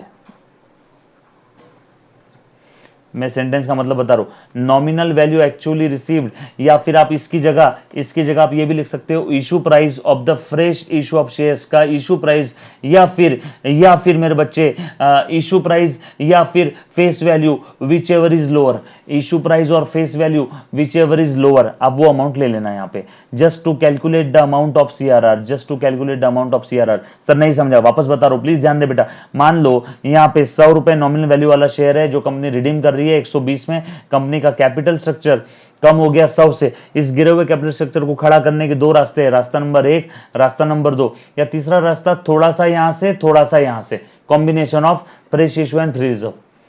अब ध्यान देना, मान लो कंपनी यहां पे इशू कर रही है fresh issue of shares, company equity shares issue कर रही है ऑफ रुपीज 100 फॉर रुपीज 90। बोलो नॉमिनल वैल्यू हाथ में कितना आया 90, तो यहां बचा कुचा बैलेंसिंग फिगर कितना रहेगा 10, और इसके लिए एंट्री क्या रहेगा, वो फ्री रिजर्व से कंपनी ट्रांसफर करेगी CRR में 10।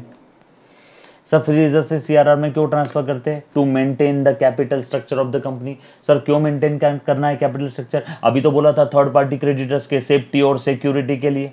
मान लो यहाँ पे दूसरा एग्जांपल दे रहा हूं, मान लो दूसरा एग्जांपल, कंपनी शेयर्स इशू कर रही है ऑफ रुपीज 100 फॉर रुपीज 120। बोलो यहाँ पे अमाउंट कितना लेंगे हम लोग, नॉमिनल वैल्यू एक्चुअली रिसीव्ड, पहले बताया था फेस वैल्यू और issue price which ever is lower, कितना आया बेटा 100। तो बोलो यहाँ पे फिर बैलेंसिंग फिगर कितना आएगा, 100 में का पूरा 100 यहाँ पे आ गया, तो यहाँ पे 0। यस और नो? कुछ बात समझ में आई क्या? यस और नो? उसके बाद आगे बढ़ते बेटा। अब ये सर 20 का क्या करना है बेटा, ये तो एक टाइप से लॉस है, 100 के प्रेफरेंस शेयर्स के लिए कंपनी वापस कर रही है 120 यानी 20 प्रीमियम रिडम्पशन। इस लॉस को क्या करना है, इस लॉस को मार दो, राइट ऑफ कर दो। यानी सर राइट ऑफ कहां से करते हैं, या तो फ्री रिजर्व से या तो एग्जिस्टिंग सिक्योरिटी प्रीमियम से, पुराना फायदे वाला जो सिक्योरिटी प्रीमियम है ना वहां से, उसकी मदद से हम लोग इस लॉस को क्या करते हैं, राइट ऑफ करते हैं मेरे बच्चे। उसकी मदद से इस लॉस को हम लोग क्या कर देंगे, राइट ऑफ कर देंगे। यस और नो? चलो देखो ध्यान देना, तो ध्यान देना बेटा। ओ हो इसको क्या हो गया, हाँ। सो फ्री रिजर्व या एग्जिस्टिंग सिक्योरिटी प्रीमियम की मदद से राइट ऑफ कर रहा हूं। So free reserve account debit और existing security premium account debit to premium on redemption. ये देखो ये लॉस को मैंने राइट ऑफ कर दिया with the help of existing premium. हाँ, अगर वो स्पेसिफाइड कंपनी है तो specified company existing security premium को यूज नहीं कर सकती है for the purpose of writing off a premium on redemption of preference share. Yes और नो?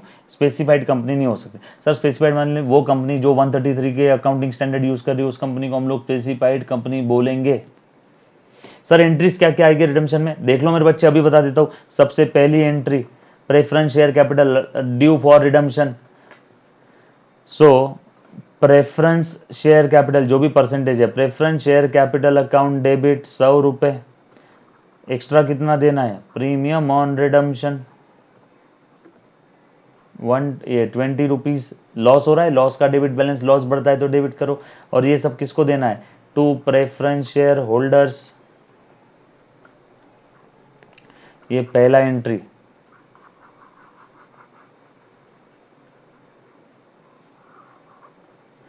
दूसरा एंट्री फ्रेश इशू का। फ्रेश इशू का एंट्री क्या रहेगा बेटा, जो भी देखो यहां पे लिख देता हूं साइड में, बैंक अकाउंट डेबिट, मान लो 100 का शेयर 120 में इशू किया, to share capital to security premium. ये जो भी फ्रेश इशू का एंट्री रहेगा वो दूसरा एंट्री। तीसरा एंट्री ये हमने किया है फ्री रिजर्व टू सीआरआर, अगर जरूरत पड़ी तो, to maintain the capital structure of the company, तीसरा एंट्री। फोर्थ एंट्री ये हमने कर दिया। और फिफ्थ एंट्री ये जो अमाउंट ड्यू किया ना पहले एंट्री में, पैसा देना बाकी है इनको, अब पेमेंट कर देते ना, last entry. Preference share holders account will be debited to bank, preference share holders account will be debited to bank, 120 देना बाकी था। इसको बोलते हैं full and final settlement. Narration लिखो बेटा पांचवें एंट्री का, full and final settlement of the preference share holders amount, full and final settlement of the preference share holders amount. Yes और नो, यस और नो, बरोबर। फुल एंड फाइनल सेटलमेंट हो गया। चलो यहां तक किसी को कोई दिक्कत है तो पहले एक बार पूछो, बोलो बोलो बोलो बोलो बोलो। डन। सर कैसे बोलेंगे, अभी तो बताया, आप कैमरे की तरफ देख रहे हो, हम आपको वीडियो में देख रहे हैं। अरे मेरे भाई तो मैंने व्हाट्सएप नंबर दिया है ना, 9822093220, 9822093220, this is my WhatsApp number. आप व्हाट्सएप कर सकते हो, डेफिनेटली आपके डाउट में सॉल्व करूंगा। यस और नो? चल उसके बाद ये रिडम्पशन की तो सारी एंट्रीज हो गई, गिनती की 5 एंट्रीज है। पहले cancellation of preference share capital and amount due to the preference share holder, second entry fresh issue of shares, third entry free reserve to CRR में अमाउंट ट्रांसफर किया, fourth entry writing off a premium on redemption. Premium on redemption को देखो यहाँ पे debit किया था, यहाँ पे डेबिट किया था, यहाँ डेबिट किया था, अब इसको मैंने राइट ऑफ कर दिया, यहाँ क्रेडिट किया। और last entry full and final settlement, payment कर दिया प्रेफरेंस शेयर होल्डर्स को, पहले एंट्री में क्रेडिट किया था, लास्ट एंट्री में मैंने उनको डेबिट कर दिया, पेमेंट कर दिया। ये 5 के अलावा और कोई छठी एंट्रीज नहीं रही रिडम्पशन में। यस और नो? हाँ, रिडम्पशन में अगर बोला है कि कंपनी ने इसके अलावा मशीन भी बेचा है, पैसे नहीं थे, तो छठी एंट्री मशीन सेल की आ जाएगी, बट वो रिडम्पशन की थोड़ी है, वो तो सेल ऑफ मशीन की है, सेल ऑफ असेट की है। यस और नो? चलो उसके बाद अब आ जाते हैं हम लोग एमसीक्यू पे। टेन टेन, फटाफट से देखना बेटा सभी ने, एमसीक्यू सॉल्व करेंगे हम लोग। ओके चलो फटाफट से जवाब दे दो। हाँ, members in a private company are maximum कितना रहेगा बेटा, 200 रहने वाले हैं। पब्लिक कंपनी है तो कितना रहेगा बेटा, अनलिमिटेड रहेगा, बरोबर है ना। ये अमाउंट कितना रहेगा, 5% एप्लीकेशन का। मैं आपको डायरेक्ट प्यारे प्यारे क्वेश्चन सॉल्व करवाता हूँ जो एग्जाम में फ्रीक्वेंटली पूछे जाते हैं। इजी इजी क्वेश्चन हम लोग यहाँ सॉल्व नहीं करेंगे बेटा। और हमारे पास कितना टाइम है, यस है, अच्छा खासा टाइम है अभी, अच्छा खासा टाइम है। चलो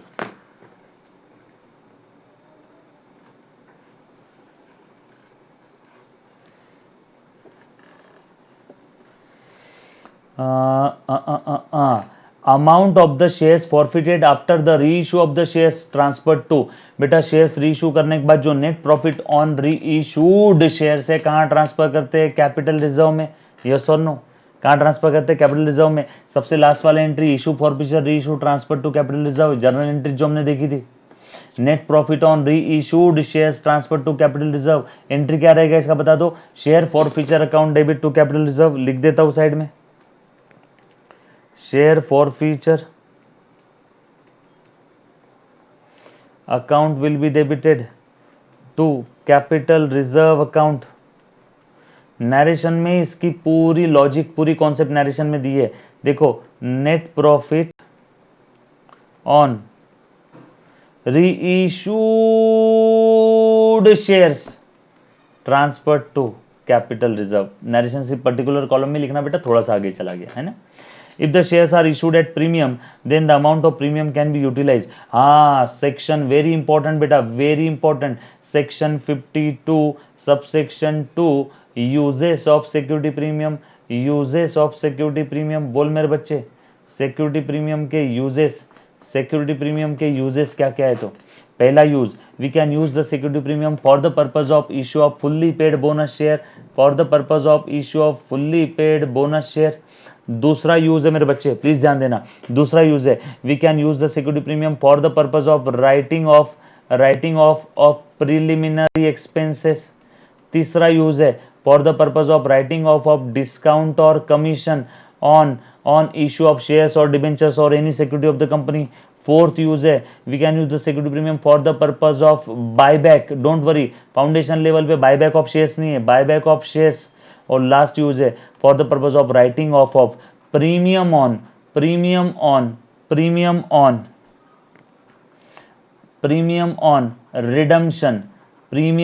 रिडम्पशन ऑफ प्रेफरेंस शेयर्स। अभी हमने थोड़ी देर पहले देखा था ना, प्रेफरेंस शेयर्स के रिडम्पशन में जो चौथे नंबर का एंट्री था, in the redemption of preference share में जो फोर्थ नंबर का एंट्री था, वो फोर्थ नंबर के एंट्री में एग्जिस्टिंग सिक्योरिटी प्रीमियम को यूज किया था ना, for the purpose of writing of premium और रिडम्पशन, बस वो ही फोर्थ नंबर का एंट्री बेटा, ये प्रीमियम ऑन रिडम्पशन को राइट ऑफ करने के लिए, उस लॉस को राइट ऑफ करने के लिए मैं एग्जिस्टिंग प्रीमियम को यूज कर सकता हूं, यानी फायदे वाले प्रीमियम को यूज कर सकता हूं, फायदे वाले प्रीमियम को यूज कर सकता हूं फॉर द पर्पज ऑफ फायदे वाले प्रीमियम को यूज कर सकता हूं for the purpose of writing off नुकसान वाला प्रीमियम।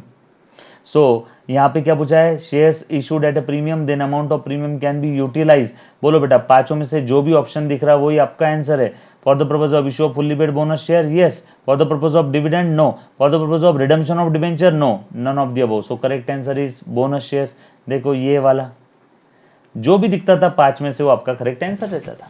उसके बाद बेटा आगे, very important question, value of the share of ₹100 and only 80 is called up. ओ हो, टोटल फेस वैल्यू 100 है, उसमें से कॉल्ड अप वैल्यू कितना है, 80। टोटल फेस वैल्यू 100 है मेरे बच्चे, उसमें से कॉल्ड अप वैल्यू कितना है बेटा, कॉल्ड अप वैल्यू है 80। ध्यान देना मेरे भाई, ध्यान देना, टोटल फेस वैल्यू 100, उसमें से कॉल्ड अप 80, यानी कंपनी ने कैपिटल कितने का रेस किया बेटा, 80 का। कंपनी ने कैपिटल कितने का रेस किया मेरे बच्चे, 80 का कैपिटल रेस किया है, ध्यान देना। And the share holder did not पे द फाइनल कॉल ऑफ ₹30, यानी टोटल 100 रुपए के शेयर्स में 80 कॉल किया था, 80 में से भी उस गधे ने 30 पे नहीं किया, not paid. That means therefore कितना पे कर दिया, 50 paid, not paid 30। And on the forfeiture share capital कितने से डेबिट होगा, लो कर लो बात। फॉरफीचर के एंट्री में जो 3 सेंटेंस बताए थे ना, उसमें सबसे पहले सेंटेंस पे सवाल पूछा है, फॉरफीचर की एंट्री में शेयर कैपिटल कितने से कम होता है, सवाल शेयर कैपिटल कितने से कम होता है, जवाब जितने से खड़ा किया था। सवाल कितने से खड़ा किया था, जवाब कॉल्ड अप फेस वैल्यू, और यहां कॉल्ड अप फेस वैल्यू कितना है बेटा, 80 रुपीज।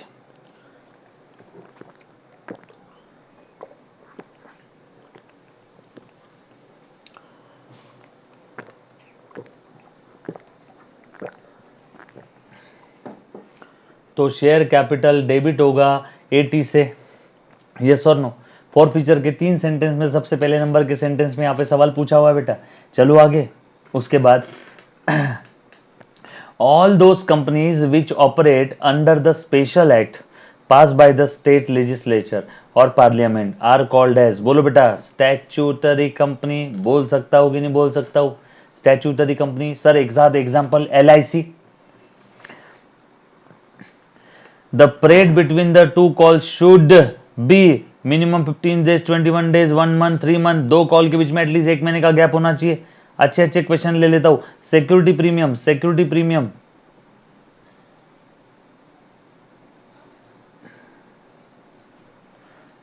इसको क्या हो गया? हाँ, सिक्योरिटी प्रीमियम कहां दिखाते हैं? Balance sheet, balance sheet, liability side, under the heading reserves and surplus.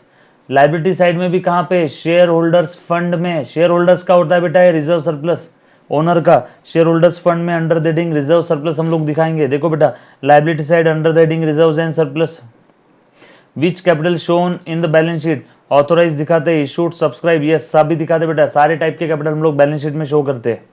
उसके बाद the maximum amount beyond which a company is not allowed to raise the funds by issue of shares. Company maximum कितने share capital raise कर सकती है? पहले बोला था authorise, उसी का एक और नाम है नॉमिनल। ऑथोराइज और नॉमिनल, और इसी को प्यार से बोलते हैं रजिस्टर्ड शेयर कैपिटल। इसी को प्यार से क्या बोल देंगे बेटा? Registered share capital. Authorise, nominal और रजिस्टर्ड। मतलब this is the maximum share capital with which company can raise it shares, है ना? यस और नो। उसके बाद बेटा, maximum amount that can be collected as a premium as a percentage of face value. Maximum amount that can be collected as a premium as a percentage of face value. Premium की कोई limit नहीं है मेरे बच्चे। आप believe नहीं करोगे, एक चीज मैं आपको बताता हूँ, 11th-12th की महाराष्ट्र बोर्ड की होम ट्यूशन की फीस मैं पर्सनल जब घर पे जाके पढ़ाता हूँ तो 1 लाख रुपए लेता हूँ। कुछ लोग 5,000 में पढ़ाते हैं, कुछ लोग 1 लाख में। CBSE का 3 लाख रुपीज चार्ज करता हूं। तो देखो, प्रीमियम की कोई लिमिट नहीं है।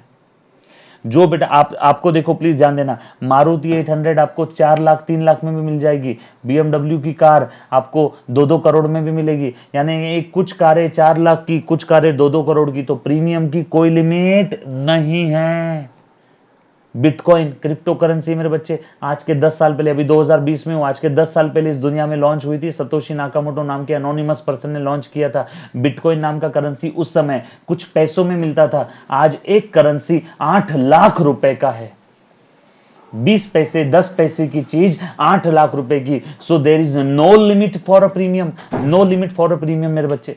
यस और नो। उसके बाद आगे चलते हैं, प्लीज ध्यान देना। सो मैक्सिमम अमाउंट क्या है बेटा? अनलिमिटेड रहेगा प्रीमियम का। डन। उसके बाद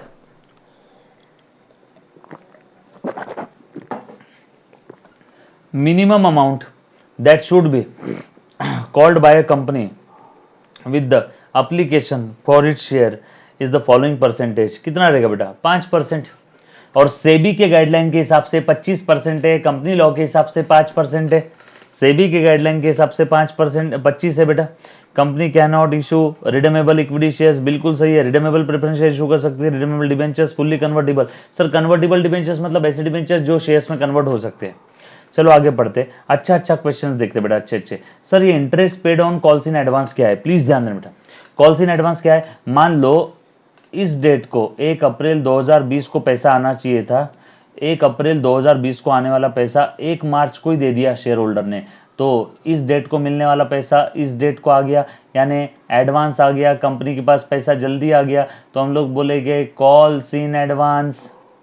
और यहाँ पैसा कितना जल्दी मिला? 1 महीना जल्दी मिला। तो उस कॉल्स इन एडवांस के ऊपर कंपनी सामने वाले को 1 महीने का ब्याज देगी।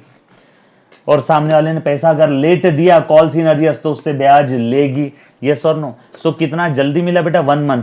तो इस 1 मंथ के ऊपर जो भी अमाउंट रहेगा उसके ऊपर interest on calls in advance as per table A, table A, table F, calls in advance का इंटरेस्ट और कॉल्स इन अरियर्स का इंटरेस्ट।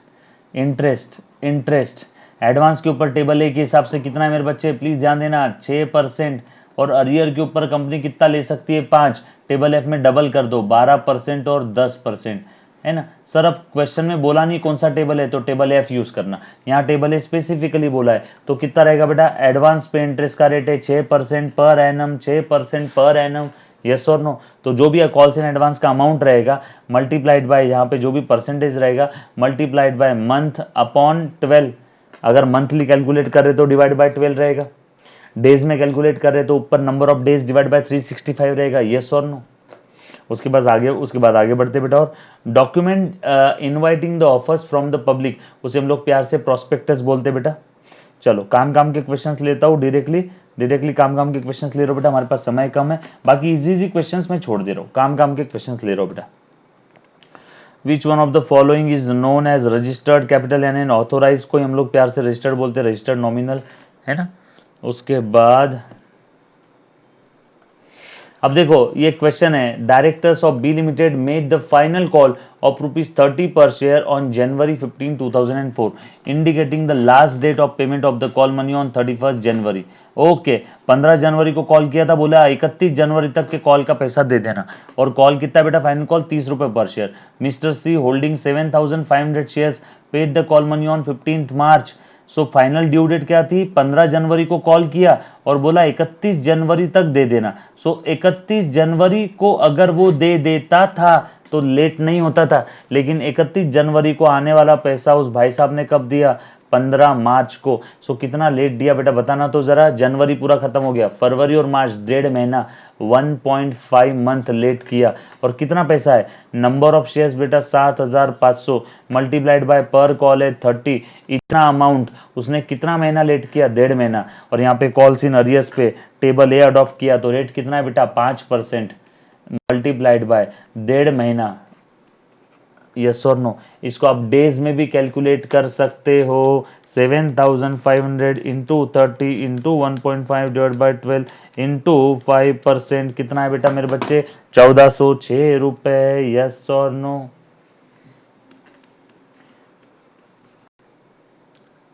मंथ है। चलो आगे। उसके बाद सिंपल ट्रांजेक्शन से बेटा आपने सॉल्व करके देखना है। Amount debited to share capital called a face value, फिर से देखने की जरूरत नहीं है। To settle the purchase consideration क्या बोला है, नंबर ऑफ शेयर्स पूछा है, वही फॉर्मूला, नंबर ऑफ शेयर्स और डिबेंचर्स का, amount payable divided by issue price per share. Issue price है 100 का, फेस वैल्यू प्रीमियम 25 है यानी 125।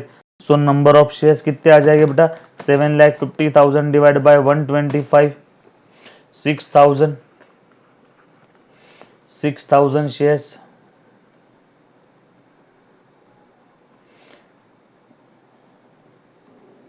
एक amount transfer to capital reserve का देख लेता हूँ। This is very important question. यहाँ 2 क्वेश्चन है बेटा, 1 and 2, 2 क्वेश्चन है। इस 33 के भरोसे ही नीचे सब क्वेश्चंस 2-2 क्वेश्चंस दिए बेटा, अच्छे से ध्यान देना। देखो बेटा ध्यान देना। यहाँ बोला है B limited invited applications for 5,000 shares. यहाँ प्रो रेटा अलॉटमेंट का भी कॉन्सेप्ट आपको समझ में आ जाएगा। B limited invited applications for 5,000 shares of ₹10 each at a premium of 2 per share payable as follows। on application ₹5 including premium, यानी application के साथ ही प्रीमियम भी है। ओके, प्रीमियम कितना है बेटा, ₹2। अलॉटमेंट पे 4, फाइनल कॉल पे 3, 5 4 9 3 12, टोटल हो गया 10 + 2 12। Allotment was made on prorate basis to the applicants of 6,000 shares. Okay, pro rata basis पे अलॉटमेंट हुआ है, 6,000 अप्लीकेशंस आए थे और उनको अलॉट कितना किया, 5,000। 6,000 अप्लीकेशन आए बेटा, मेरे पास चॉकलेट है 4 और अप्लीकेशन आए 6। अब मैं 6 लोगों को तो 4 चॉकलेट बांट नहीं सकता हूँ। मान लो उस 6 में से मैंने एक एप्लीकेशन रिजेक्ट कर दिया और बचे हुए 5 लोगों को मैंने 4 चॉकलेट थोड़ी कम दे दिया। एक चॉकलेट 2 लोगों को दे नहीं सकता हूं, तो मैंने एक चॉकलेट को आधा करके दे दिया। यानी जिसने जितने शेयर्स के लिए अप्लाई किया उसको उतने शेयर्स नहीं दे रहा हूं, प्रोपोर्शनेट बेसिस पे कम दे रहा हूं। उस अलॉटमेंट को हम लोग बोलेंगे प्रो रेट अलॉटमेंट। यस और नो। सो प्लीज ध्यान देना बेटा। सो 6,000 यहाँ पे अप्लीकेशंस थे, 6,000 उनको अलॉट किया हमने 5,000। एप्लीकेशन थे 6,000, उनको शेयर्स अलॉट किया हमने 5,000। यस और नो। अब यहाँ पे ध्यान देना, तो रेशो क्या हो गया बेटा, 5:6। Company have allotted 5 for every 6। Sir ये रेशो का क्या है, बता तो 5 मिनट रुकना बेटा। आगे और देखो, ध्यान देना, ये हम आपको अमाउंट दे दिया और आगे बोला allotment made on pro rata basis to the applications of 6000 shares mister C to whom 60 shares were allotted, यानी सी को अलॉट कितना किया था 60। ओहो, अलॉटमेंट के नीचे लिखना 60, तो उसने अप्लाई कितने के लिए किया होगा, बोलो मेरे बच्चे, अभी करके देखते हैं बेटा। सो 60 अगर ये 5000 है तो 6000 यानी कितना, 6000 यानी कितना, 60 डिवाइडेड बाय 5000 इंटू 6000, उसने डेफिनेटली 72 शेयर्स के लिए अप्लाई किया होगा। Cross multiplication ratio proportion 8 standard. So 60 उसने 72 के लिए अप्लाई किया था। आगे क्या हुआ बेटा, देखना, fail to pay the allotment money and call money. Okay, ये सी का किस्सा खत्म। उसके बाद है D, the holder of 100 shares. D के पास 100 शेयर्स थे, उसने कितने के लिए अप्लाई किया, चलो देखो बेटा, 100 डिवाइडेड बाय 5 इंटू 6, रेशो 5:6 है ना, बोला बस वही रेशो है, 100 डिवाइड बाय 5 इंटू 6 या 100 डिवाइड बाय 5000 इंटू 6000, बोलो बेटा कितना आया 120। मतलब इसने डी ने अप्लाई किया था 120 के लिए। Fail to pay the call money, all the shares were forfeited after proper notice. ठीक है, इंफॉर्मेशन मैंने पढ़ लिया। अब करना क्या है, करना क्या है वो हम लोग अभी देख लेते हैं।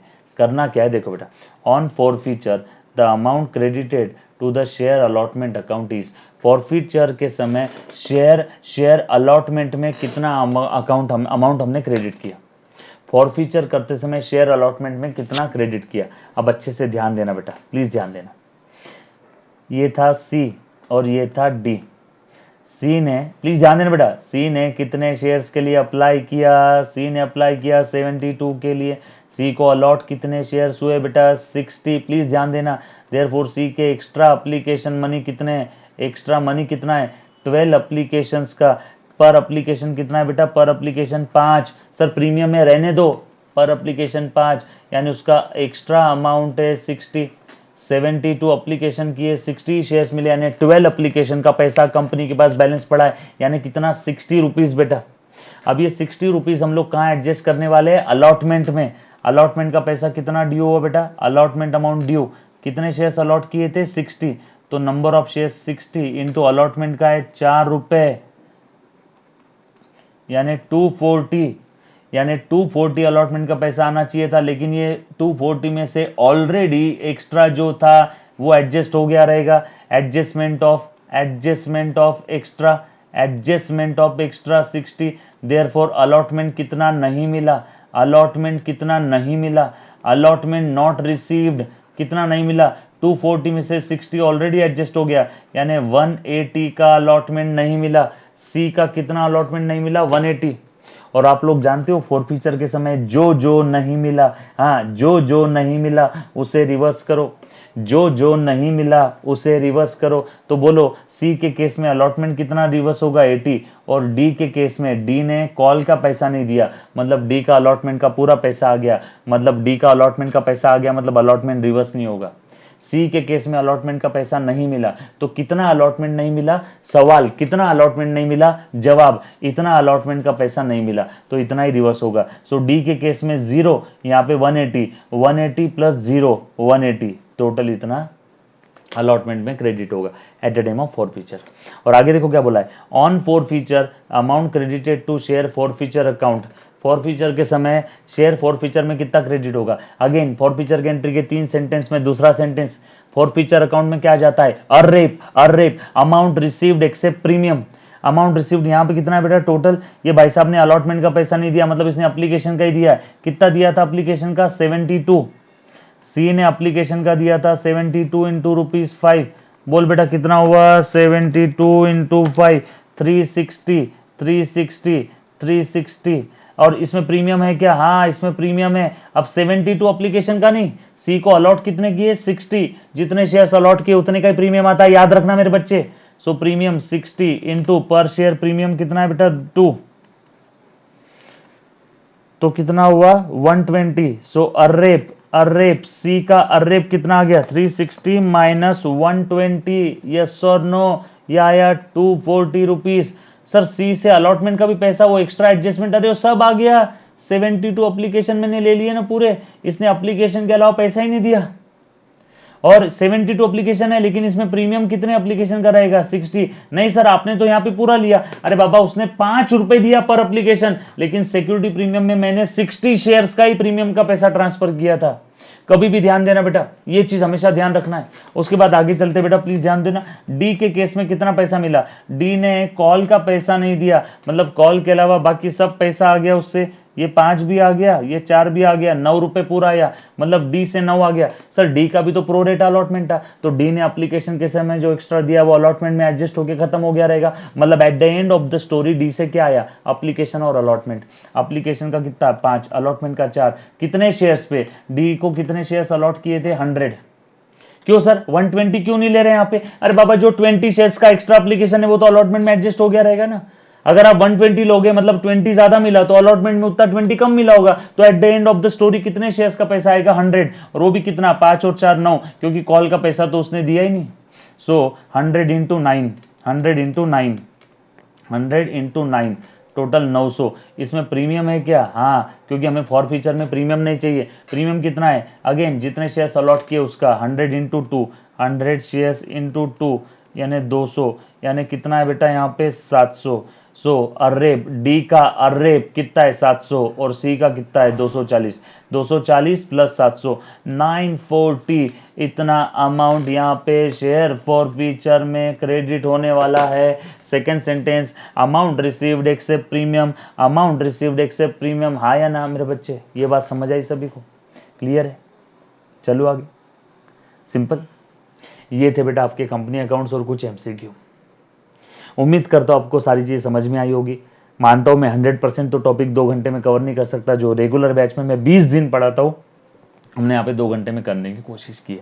अगर किसी बच्चे को कोई डाउट है, लेक्चर्स अगर चाहिए, कोई कुछ भी केस है, कोई केस है, लेक्चर में डाउट है, करियर रिलेटेड डाउट है, कुछ भी है, डेफिनेटली आप मेरे व्हाट्सएप नंबर पे कॉल कर सकते हो। नीचे नंबर दिया है बेटा आपको, है ना? ये सर नंबर नहीं पता, एक बार नंबर बोल देना बेटा। My WhatsApp number is 9822093220। आप मुझे डेफिनेटली इस पर व्हाट्सएप कर लो, मैं आपके डाउट्स जो भी है सॉल्व कर दूंगा। Thank you very much. Bye बच्चों, bye bye, take care, love you all, stay home, stay safe.